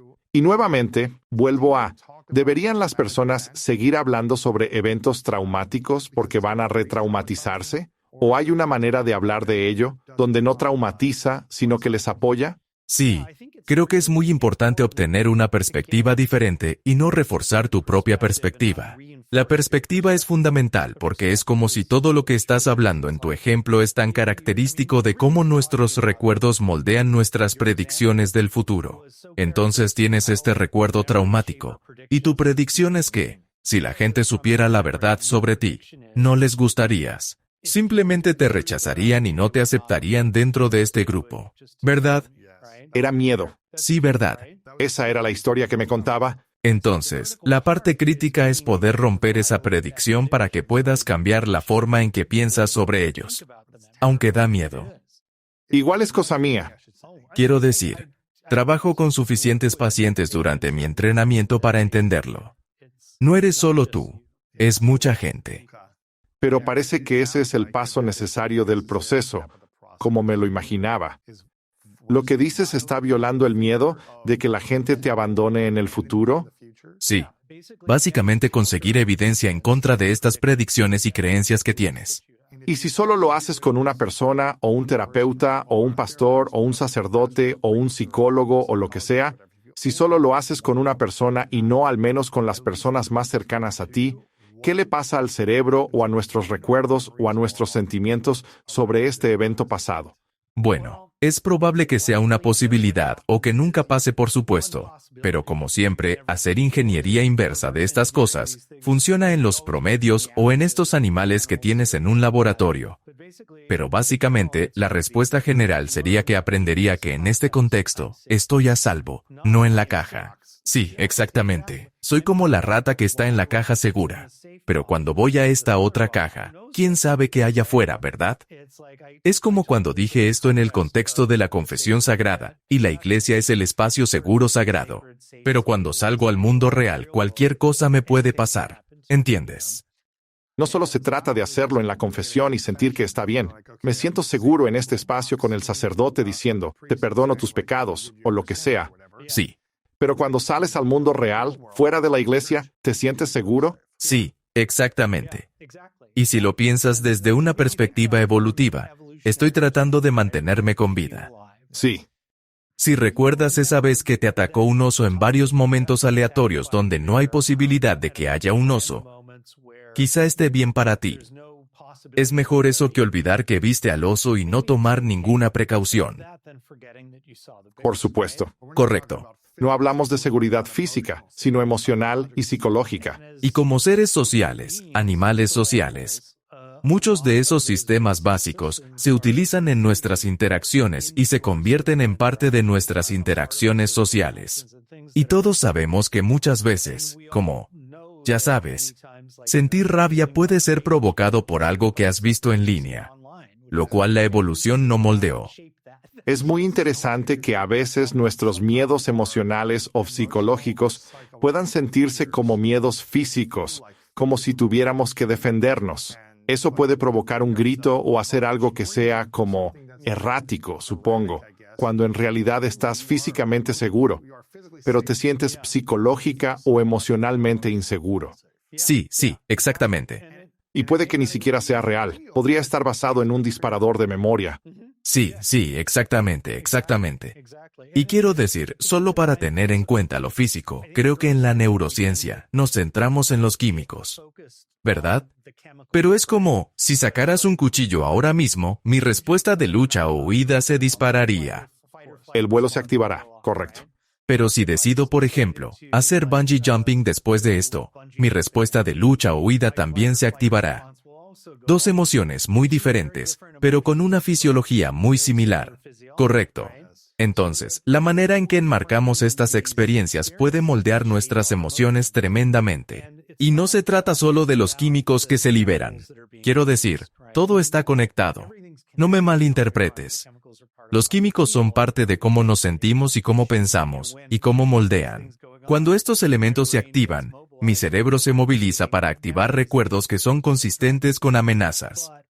Pero esa respuesta física real no necesariamente significa que estoy bajo amenaza. Al igual que, si alguien, por ejemplo, me ataca en un tuit que hice o algo así, no estoy físicamente presente ahí. En peligro, sí. Y, de hecho, esta persona, casi no hay consecuencias si yo, ¿sabes?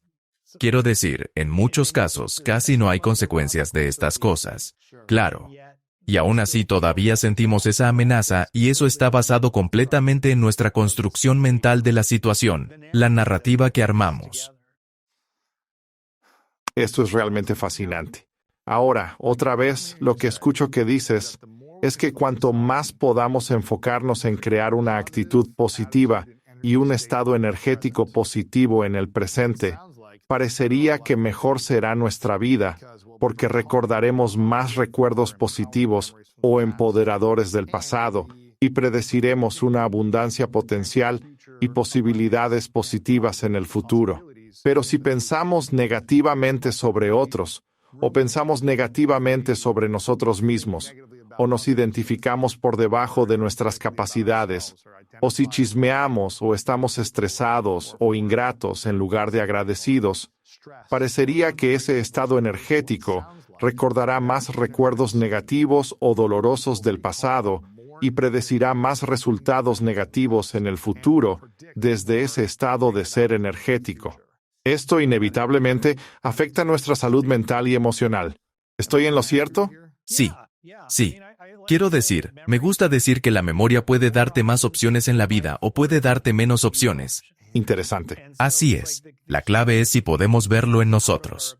Donde a veces las personas son, como hemos hablado, increíblemente narcisistas e incapaces de ver sus debilidades y demasiado confiadas en su capacidad para hacer ciertas cosas. Recordar esos momentos en los que estabas demasiado confiado y las cosas no necesariamente salieron como pensabas puede ser muy útil para permitirte aprender de esos errores.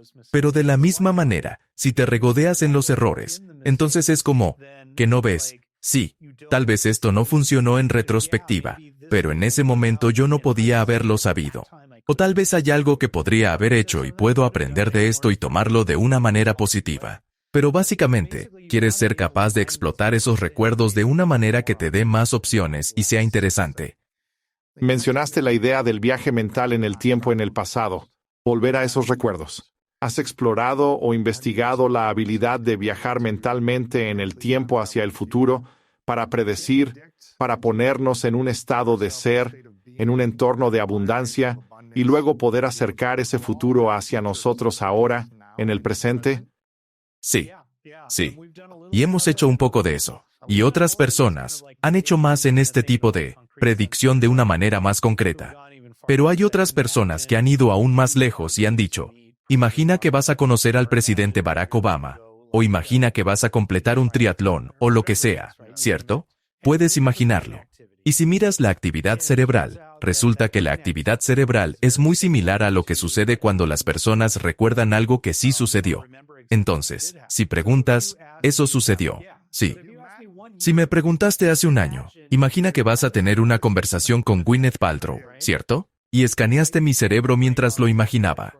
Ahora, es un día después de que tuve esta cosa loca que nunca pensé que me sucedería. Y si me pides que lo recuerde, los patrones de activación en mi cerebro serían muy difíciles de distinguir de mi memoria de lo que sucedió versus mi imaginación de lo que sucedió. Porque para nuestro cerebro, todo lo que estás haciendo es reactivar estos conceptos. Esencialmente, estás reactivando estos preceptos y estos conceptos. Hay algunas diferencias entre la memoria y la imaginación, pero mucho de ello es lo mismo. Porque mucha investigación en memoria, esta es una idea muy antigua, en realidad se remonta a un psicólogo llamado Bartlett. En los años 30, él propuso que no reproducimos el pasado. Imaginamos cómo pudo haber sido el pasado. Así que es como si fueras un arqueólogo. Obtienes unos pocos fragmentos de cerámica, y luego dices, esto es lo que era esta sociedad, o civilización antigua. Vi todo. Exactamente. Esto es lo que hacemos con la memoria. Usamos estos fragmentos que son buenos indicadores del pasado, pero luego los usamos como combustible para la imaginación. Y de la misma manera, si estoy imaginando el futuro, tomaré mis recuerdos del pasado, usaré esos fragmentos de diferentes cosas que han pasado y me imaginaré algo. Y algunos investigadores han encontrado que las personas con trastornos de la memoria en realidad tienen una capacidad empobrecida para imaginar el futuro. Vaya, es como si solo pudieran decir, imagina que estás en una playa, y solo dirían, sí, hay arena y agua. Eso es todo. Quiero decir, este es un concepto fascinante, porque todo lo que está físicamente construido en nuestro mundo se basa en la imaginación de una persona. Sí. Para crear eso, este libro, esta pluma, estas cámaras, esta rebanada, este cuarto, este edificio, toda esta ropa, es la imaginación de alguien que fue convertida en el mundo físico, el mundo tridimensional. Pero no vino de 3 dimensiones, vino de la imaginación mental, lo cual es fascinante, porque podamos imaginar algo, crear un recuerdo del futuro y luego hacerlo realidad tangible. Me fascina que los seres humanos puedan realmente hacer esto. Sí. ¿Cómo imaginamos un futuro donde podamos crear más abundancia, alegría, plenitud y felicidad en nuestras vidas y transformar cualquier cosa que deseemos en el mundo material? ¿Cómo sería este mundo? Bueno, una cosa en la que realmente me he interesado, y que no hago lo suficiente pero realmente intento, es la práctica de la gratitud. Y sé que suena como una especie de, no soy un gurú del bienestar ni nada por el estilo, pero intenté hacer estas cosas desde el principio, y simplemente nunca se lo decía a la gente, soy realmente malo con la gratitud, soy pésimo en la gratitud.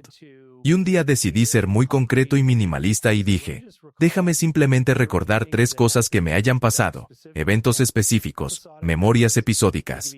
Pueden ser tan triviales como quiera, pero son cosas que me dieron alguna felicidad. Recibí un correo de un amigo. Vi una historia de alguien en Facebook que era un amigo mío, y algo bueno le pasó o algo así. Cualquier cosa, ¿no? ¿Cómo? Encontré una camisa en oferta, mi café estuvo mejor de lo usual, lo que sea, ¿no? Y descubrí que cuando comencé a hacer esto, al principio, era difícil. Estaba cansado, con mal humor. Solo había tenido un mal día en el trabajo, lo que sea, y era realmente difícil. Y solo tenía que entrar en esa mentalidad. Pero una vez que sacaba algo pequeño, se hacía más fácil sacar algo más. Y luego cuando te das cuenta, estás pensando, vaya, he tenido una gran semana, y simplemente no tenía idea de esto, ¿verdad? Así que una vez que comienzas a obtener todos esos recuerdos, ahora tienes el combustible para imaginar cosas que podrían haber pasado. Porque la memoria es el combustible que impulsa la imaginación. Repite eso. Es como el combustible que potencia nuestra imaginación. Nos permite visualizar todo tipo de posibilidades únicas, ¿verdad? Es como tú y yo. Podemos tener un conocimiento cultural muy similar que todos hemos absorbido, al igual que ChatGPT, ¿cierto? Pero al mismo tiempo, tú vives al lado de alguien al azar en los dormitorios de la universidad. Y yo viví junto a diferentes personas a lo largo del tiempo. ¿Sabes? Simplemente escuché una canción un día que me hizo sentir curiosidad por algo especial. Y así sucesivamente. Todos tenemos estas experiencias únicas en nuestras vidas, ¿verdad? Y eso es lo que me permite imaginar cosas de maneras diferentes a como tú lo harías. Pero básicamente se trata de, primero que nada, darte una gama diversa de experiencias. Exponerte a cosas que tal vez estén fuera de tu zona de confort. ¿Cierto? Como esta música nueva. Y me parece un poco rara, pero hay algo que me da mucha curiosidad, ¿verdad? Y tú sientes curiosidad por otra cosa diferente. Y así, de repente, tienes todos estos recuerdos episódicos diversos a los que puedes recurrir cuando intentas imaginar algo nuevo. Parte de imaginar este futuro abundante es poder ver cosas que no son obvias, ¿verdad? Y una de las cosas que encuentro en la investigación es que hay grandes preguntas científicas y enfoques y experimentos que están justo frente a nosotros, pero normalmente no los vemos ni prestamos atención. A veces, tengo que ir a una charla que está completamente fuera de mi área de investigación, y de repente surge una idea brillante. Y a veces necesitas permitirte hacer estas conexiones aleatorias para visualizar o básicamente ver posibilidades que no aparecen porque estás atrapado en una mentalidad más estrecha y rígida. Sí, ¿cómo? Quiero decir, parece que liberar nuestras mentes con recuerdos positivos del pasado nos da una mejor oportunidad de tener una imaginación lúcida en el futuro, ¿cierto? Como una imaginación más abierta y explorando la imaginación de numerosas posibilidades en lugar de limitar nuestra imaginación. ¿Cómo puede alguien diariamente prepararse para abrir sus mentes a la imaginación? ¿Es darse tiempo para jugar, para tener actividades y la interacción social? No se trata solo de pensar en el trabajo, sino también de darse tiempo de relajarse para permitir la aleatoriedad. ¿Cómo podemos desbloquear nuestras mentes para la imaginación y atraer más de lo que realmente queremos en nuestras vidas en lugar de cosas que no queremos? Quiero decir, definitivamente el tiempo de descanso es bueno. Tengo una amiga, Sarah Mednick, que escribió un libro entero llamado El poder del estado de descanso. Y es asombroso. Darse tiempo de descanso puede ser enormemente útil. De hecho, hemos mostrado, y otras personas también han mostrado esto, que cuando estamos descansando, como cuando solo le pides a la gente que se acueste y no haga nada, puedes ver evidencias. No, es súper fuerte.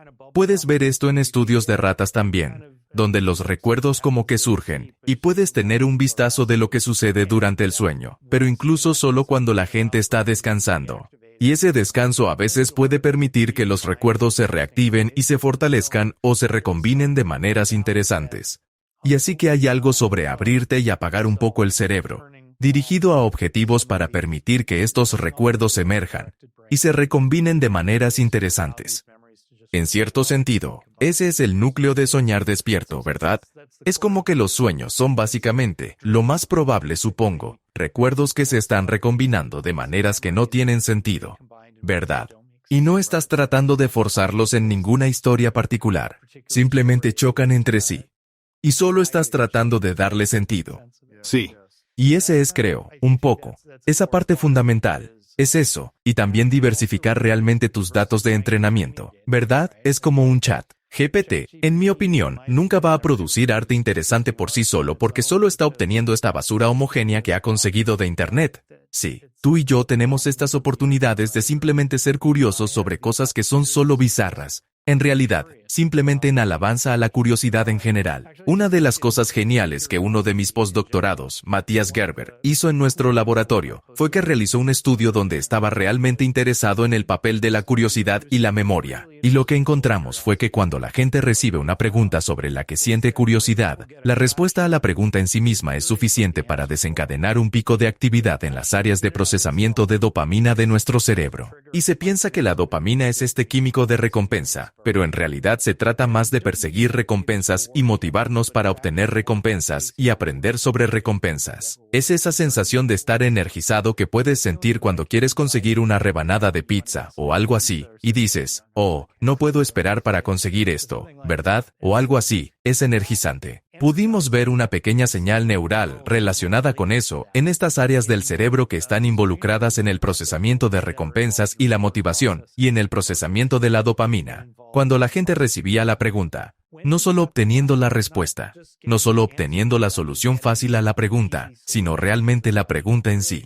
Cuando tenían curiosidad y estaban en esta mentalidad curiosa, había una pequeña ventana donde las personas podían encontrar respuesta, y solo una cara en la que no estaban interesadas, que no tenía nada que ver con la pregunta, y tenían una mejor memoria para las caras. Así que la curiosidad puede abrir esta pequeña ventana de plasticidad, y otros investigadores en ratas y humanos han mostrado que la novedad también puede hacer esto. Por ejemplo, si estás expuesto a algo muy nuevo, como poner una rata en una nueva caja y dejar que solo explore la caja al azar, eso en realidad puede causar una liberación de dopamina. Eso en realidad puede causar plasticidad y guardar memorias de cosas que sucedieron antes de que las pusieran.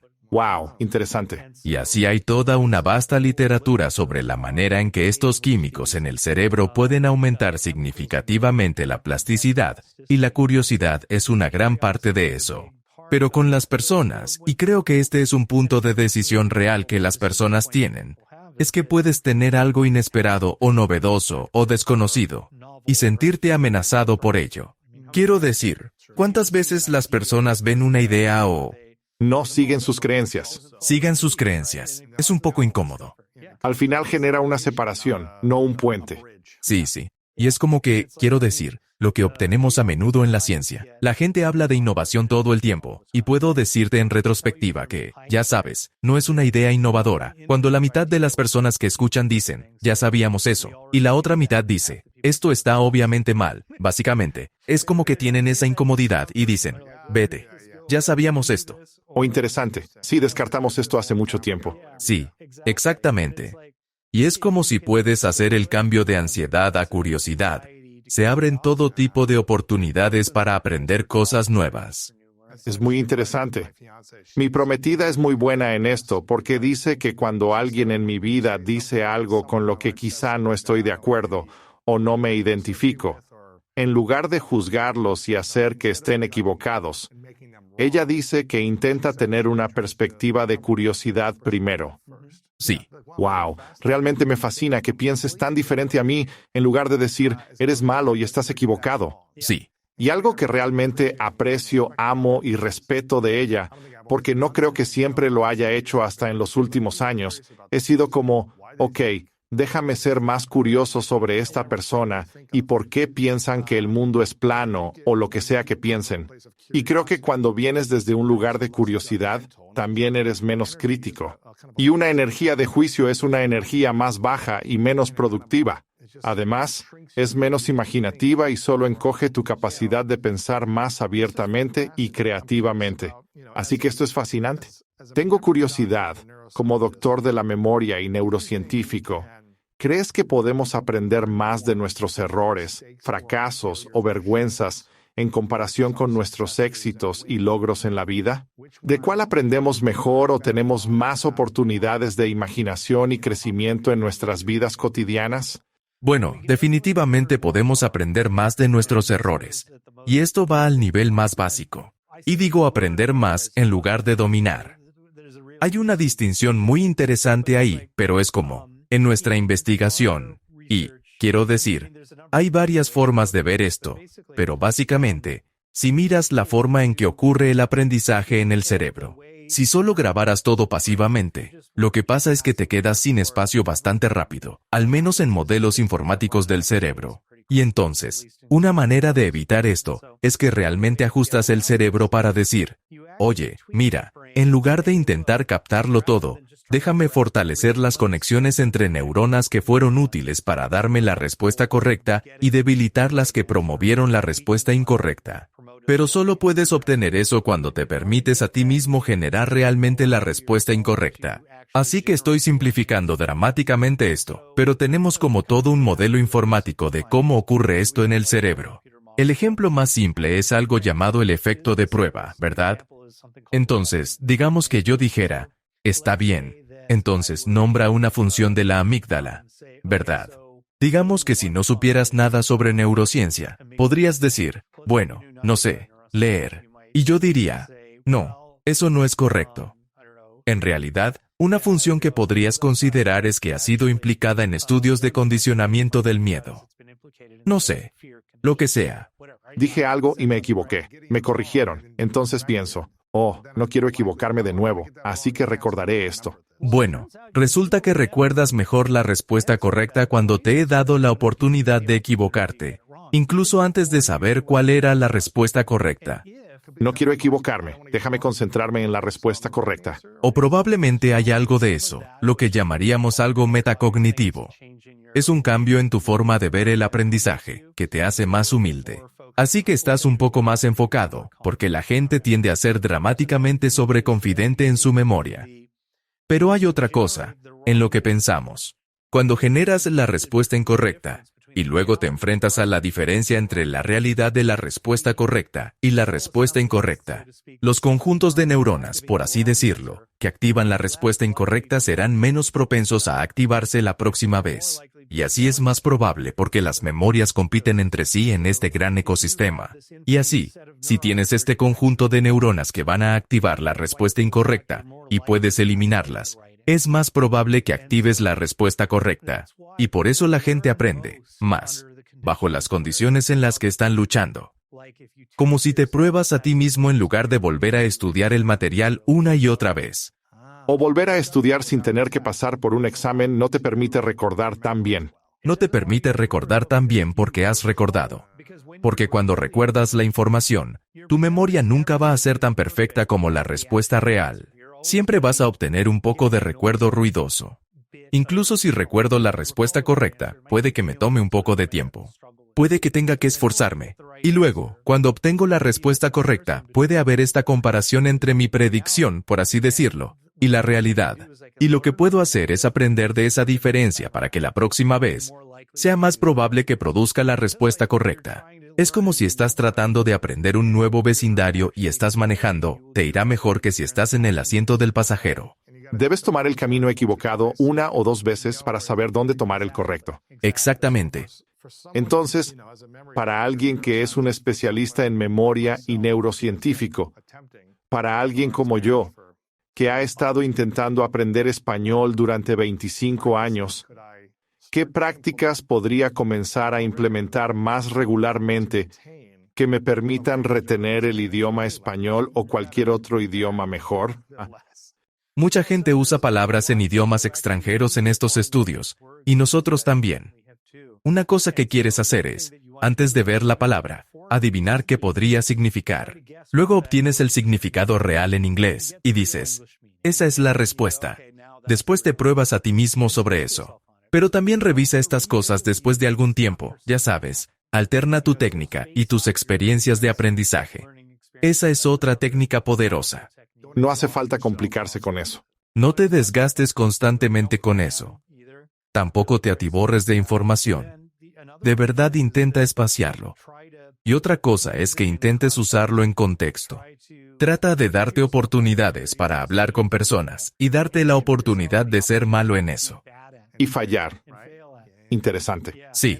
Y nuevamente, hazlo en diferentes contextos. Así que es sentarse en ti. No es un ambiente seguro. No en un entorno seguro, porque lo que pasa es que en tu casa, frente a tu laptop, eres excelente hablando español. No hay consecuencias. Exactamente. Luego, bajas del avión en Madrid y piensas, todo lo que aprendiste estaba basado en este contexto, así que puedes generalizarlo. Y ya sabes, sí, lo probaré porque he estado practicando más y más. Parte de mi asunto es no querer parecer tonto. Sí. Así que no lo voy a intentar. Mi prometida, que habla español perfectamente, es de México. Siempre le digo, ok, hazlo tú y ordena. Tú habla por mí y todo eso. Pero ahora intento más en situaciones desconocidas, no solo con ella y su familia, sino en entornos sociales donde me siento fuera de lugar. Y estoy intentando al menos practicar un poco. Frases pequeñas aquí y allá y simplemente fallar constantemente. Cuanto más fallo constantemente, menos miedo tengo a fallar. Sí. Porque no duele tanto cuando lo hago con más frecuencia. Si pasa una vez y alguien dice, ay no, esa no es la palabra. Sí. Es como si dijeras, soy un idiota, olvidé esto y no estoy listo, no lo voy a intentar de nuevo. Sí. No te sientes emocionalmente seguro. También aprendes más de ello. De hecho, hay más aprendizaje sucediendo. Un mejor aprendizaje está ocurriendo. Esto es fascinante. ¿Te imaginas? Eres actor, estás por ir al set y decides leer el guión, pero no ensayarlo, ¿verdad? O estás haciendo una obra de teatro. Si no ensayas y solo lees las líneas, esto es genial. Estoy viendo mis movimientos en el escenario. Solo voy a hacerlo, ¿verdad?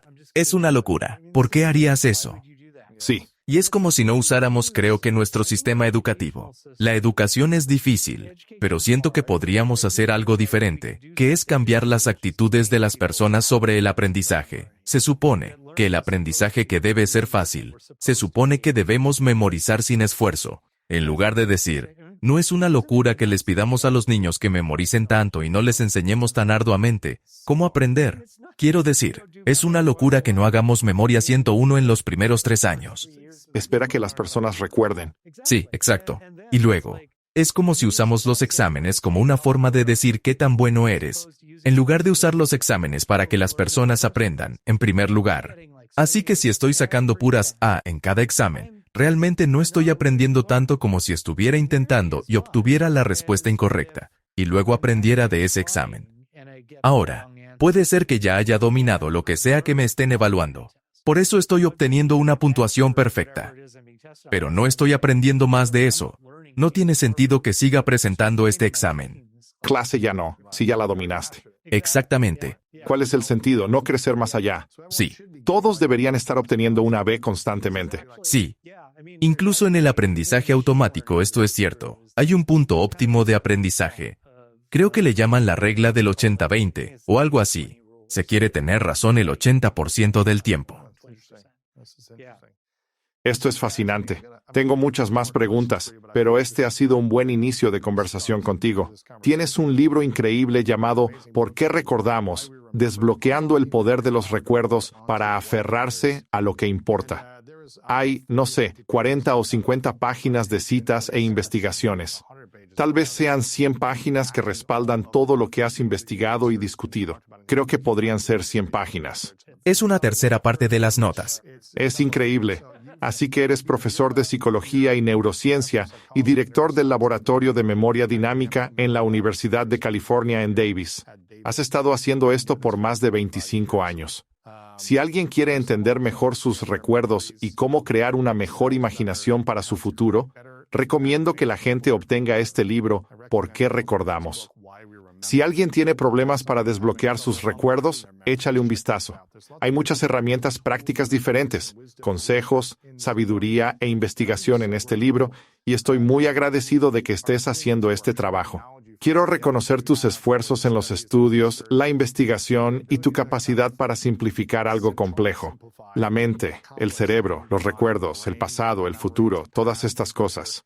Y te reconozco por crear este trabajo y por compartirlo tan abiertamente en esta conversación. Esto ha sido realmente hermoso. Hay muchas más cosas que quiero preguntarte, pero quiero dar a la gente esto primero para empezar. Así que tal vez te tengamos de vuelta en el futuro. Me encantaría. Y hay mucho más que se desbloqueará para mí. Si alguien tiene una pregunta o quiere dar seguimiento a algo de lo que hemos hablado aquí, déjenlo en los comentarios de YouTube o en las redes sociales. Eres el doctor de la memoria en Instagram. También tienes tu sitio web. Repite tu sitio web. charanranganath.com. charanranganath.com. Consigan este libro. Está en línea. Está en librerías. Asegúrense de obtener una copia. Para amigos, esto será un recurso poderoso en su vida. Y nuevamente para mí, The School of Greatness, se trata de ayudar a las personas a mejorar la calidad de sus vidas en diferentes áreas, como la salud, las relaciones, el dinero, la mentalidad, el propósito, la misión, y creo que la neurociencia, entender nuestras mentes, quiénes somos, nuestras identidades y nuestras historias. Todas esas cosas pueden dañarnos o ayudarnos según las herramientas que usemos para empoderarnos. Y por eso creo que este es un hermoso recurso para empoderarnos si usamos estas herramientas adecuadamente y no retraernos al pasado negativamente. Muchas más cosas quiero preguntarte, pero lo dejaremos para otra segunda parte contigo. Tengo 2 preguntas finales antes de entrar en ello. ¿Hay algo más a donde podamos enviar a la gente o algún otro lugar a donde deberíamos enviar a la gente además del libro? Instagram, la página web. También tengo una cuenta de Twitter. Charan Ranganath también se llama. Charan Ranganath en Twitter. Si me buscas, lo puedes encontrar. Perfecto. Y esa sería otra manera. El sitio web es excelente y vamos a crear una lista de correo o tal vez un boletín informativo. Me encanta. Está genial, Charan. Gracias. Esta es una pregunta que le hago a todos hacia el final de nuestras conversaciones. Es una pregunta hipotética. Me gustaría que imaginaras de nuevo. Estamos hablando de imaginación. Así que me gustaría que imaginaras el último día en la Tierra para ti. Pero puedes vivir todo el tiempo que quieras vivir. Así que la IA y la ciencia extienden nuestras vidas tanto como quieras, ¿verdad? Y puedes imaginar, puedes crear la vida exacta que quieres desde este momento hasta el último momento. Amigos, familia, relaciones, trabajo, carrera, pasiones, hobbies, todo se vuelve realidad de una manera hermosa. Por cualquier razón, en el último día, tienes que llevarte todo tu trabajo contigo. Este libro desaparece. Cualquier cosa que hayas investigado y hablado públicamente, o sabes, esta conversación desaparece de este mundo. Escenario hipotético. Y en el último día, puedes dejar 3 lecciones o 3 cosas de todo lo que has aprendido en la vida, ya sea de la carrera, personal, profesional, espiritual, lo que sea. Puedes compartir 3 verdades finales. Y esto es todo lo que tenemos para recordarte. ¿Cuáles serían esas 3 verdades tuyas? Dios, esta es una pregunta tan profunda. No me siento muy bien, pero bueno, lo intentaré. Entonces, el número 1 es una especie de lección de vida que he aprendido, que a veces lo peor que te puede pasar es conseguir lo que quieres en el momento que lo quieres. Y he aprendido esto tantas veces porque he tenido momentos en los que quería entrar a una escuela de posgrado en particular. Quería conseguir un trabajo en particular. Quería tener lo que fuera cuando lo quería. Y resultó que no lo conseguí. Y se abrió otra puerta que era mucho mejor de lo que había anticipado o imaginado obtener. ¿Verdad? Así que hemos estado hablando de imaginar este futuro abundante. Pero seamos realistas. El mundo tiene posibilidades infinitas, ¿verdad? Y a veces creo que es como que el mundo te da una bofetada, pero te señala una dirección, en particular, cuando terminas. Y entonces creo que eso ha sido algo que nunca habría pensado, convertirme en científico. ¿En serio? Es asombroso cómo suceden las cosas. ¿Nunca? Sí, nunca. Quiero decir, para mí, la ciencia era solo un montón de fórmulas, leyes y reglas, y no me gustan las leyes. No me gustan las reglas. Así que no lo fue. Sí, pero simplemente sucedió. Y sucedió a través de una serie de coincidencias aleatorias y cosas sorprendentes que me abrieron mucho del mundo que nunca hubiera imaginado. Sabes, coincidencias aleatorias o sincronicidades. Sí, Sin importar cómo lo mires. como quieras verlo. Pero ese es el punto. Es como, puedes encontrar significado en estas cosas después del hecho, ¿verdad? Sí, exactamente. Y supongo que la segunda cosa que diría es, cultiva la curiosidad en tu vida. Incluso puedo ir más allá. Diré, ten curiosidad por las cosas que te incomodan o temes. Tal vez, solo sea más cómodo con la incomodidad. Lo que quiero decir con eso es, si miras en el campo de la investigación de la memoria en general, Lo que encuentras es que si quieres recordar, si quieres aprender más, si quieres recordar con más precisión, si quieres inocularte contra la desinformación, tienes que hacerlo. O si quieres superar incluso eventos traumáticos. Parte del proceso de aprendizaje implica ser capaz de desafiar tus creencias, desafiar tus suposiciones, pero también darte el tiempo necesario para hacer estas cosas. Es como Kahneman hablaba de pensar rápido y lento, y mucho de lo que necesitas recordar con precisión. Mucho, en lo que necesitas usar la memoria para tomar mejores decisiones implica darte el tiempo. Y de la misma manera, estas cosas de las que hemos hablado sobre el aprendizaje impulsado por errores, darte la oportunidad de cometer un error y realmente probar lo que crees recordar, en lugar de simplemente asumir que recuerdas. Entonces hay mucho sobre cuando escribí el libro que volvió una y otra vez sobre volverse cómodo con la incomodidad. Fue como otro gran nuevo descubrimiento. Sí. Y luego, la tercera cosa que diré es que, a pesar de tu escenario hipotético, lo único que nos queda son recuerdos muy preciados. Y lo que quiero decir con esto es que este momento ya se ha terminado. El momento. Dije momento. Ya se terminó. Todo lo que nos queda es de lo que hablo basado en un término que Danny Kahneman inventó. Es el yo que recuerda. No es la persona que experimentó estos eventos, sino la persona que somos cuando recordamos esos eventos. Y realmente he tomado como parte de mi vida esta idea de preguntar, ¿cuáles son los recuerdos que quiero tener dentro de un año, o quizás en 10? Wow. Y realmente usar eso como una señal para decir, oye, tengo un poco de tiempo libre. Nunca tengo tiempo libre, pero ahora tengo algo de tiempo porque mi esposa y mi hija tienen algo de tiempo libre. ¿Qué quiero hacer? Bueno, sé que será un problema buscar Airbnb. Me voy a desvivir por conseguir las mejores tarifas aéreas, y así sucesivamente. Pero un recuerdo de pasar una semana en algún río y relajarse será mucho más memorable para mí que sentarme a ver videos de TikTok, o lo que sea que normalmente haría. Y pienso que es como si lo miras desde la perspectiva de que cuando miremos hacia atrás, recordaremos los altos y bajos y todo lo demás es irrelevante. Entonces, ¿cuáles son los momentos valiosos y especiales que quieres llevar contigo en lugar de solo pensar en todo? Esa es una hermosa tercera verdad y una especie de punto que acabas de decir. ¿Cuáles son los recuerdos que quiero tener dentro de un año? Si todos se hicieran esa pregunta ahora, podrían empezar a imaginarse y ser intencionales sobre las decisiones que quieren tomar en los próximos 12 meses. Sí, está bien. Quiero hacerlo. En un año quiero esto. Quiero recordar este viaje con mi familia. Tengo el recuerdo de tomarme tiempo libre para trabajar en este pasatiempo o escribir este libro. Quiero tener el recuerdo de estas interacciones con amigos, familia, lo que sea. Quiero tener este recuerdo de hacer una aventura aleatoria por el país, lo que sea. Quiero tener este recuerdo de sentirme incómodo y cuánto aprendí sobre mí mismo en este proceso de incomodidad. Sí. ¿Sabes? Quiero tener el recuerdo de haber pasado por la Ciudad de México, hablar con gente que no habla inglés, tener una conversación y decir, wow, estoy tan orgulloso de lo que superé y cómo pude conectarme con personas con un idioma diferente.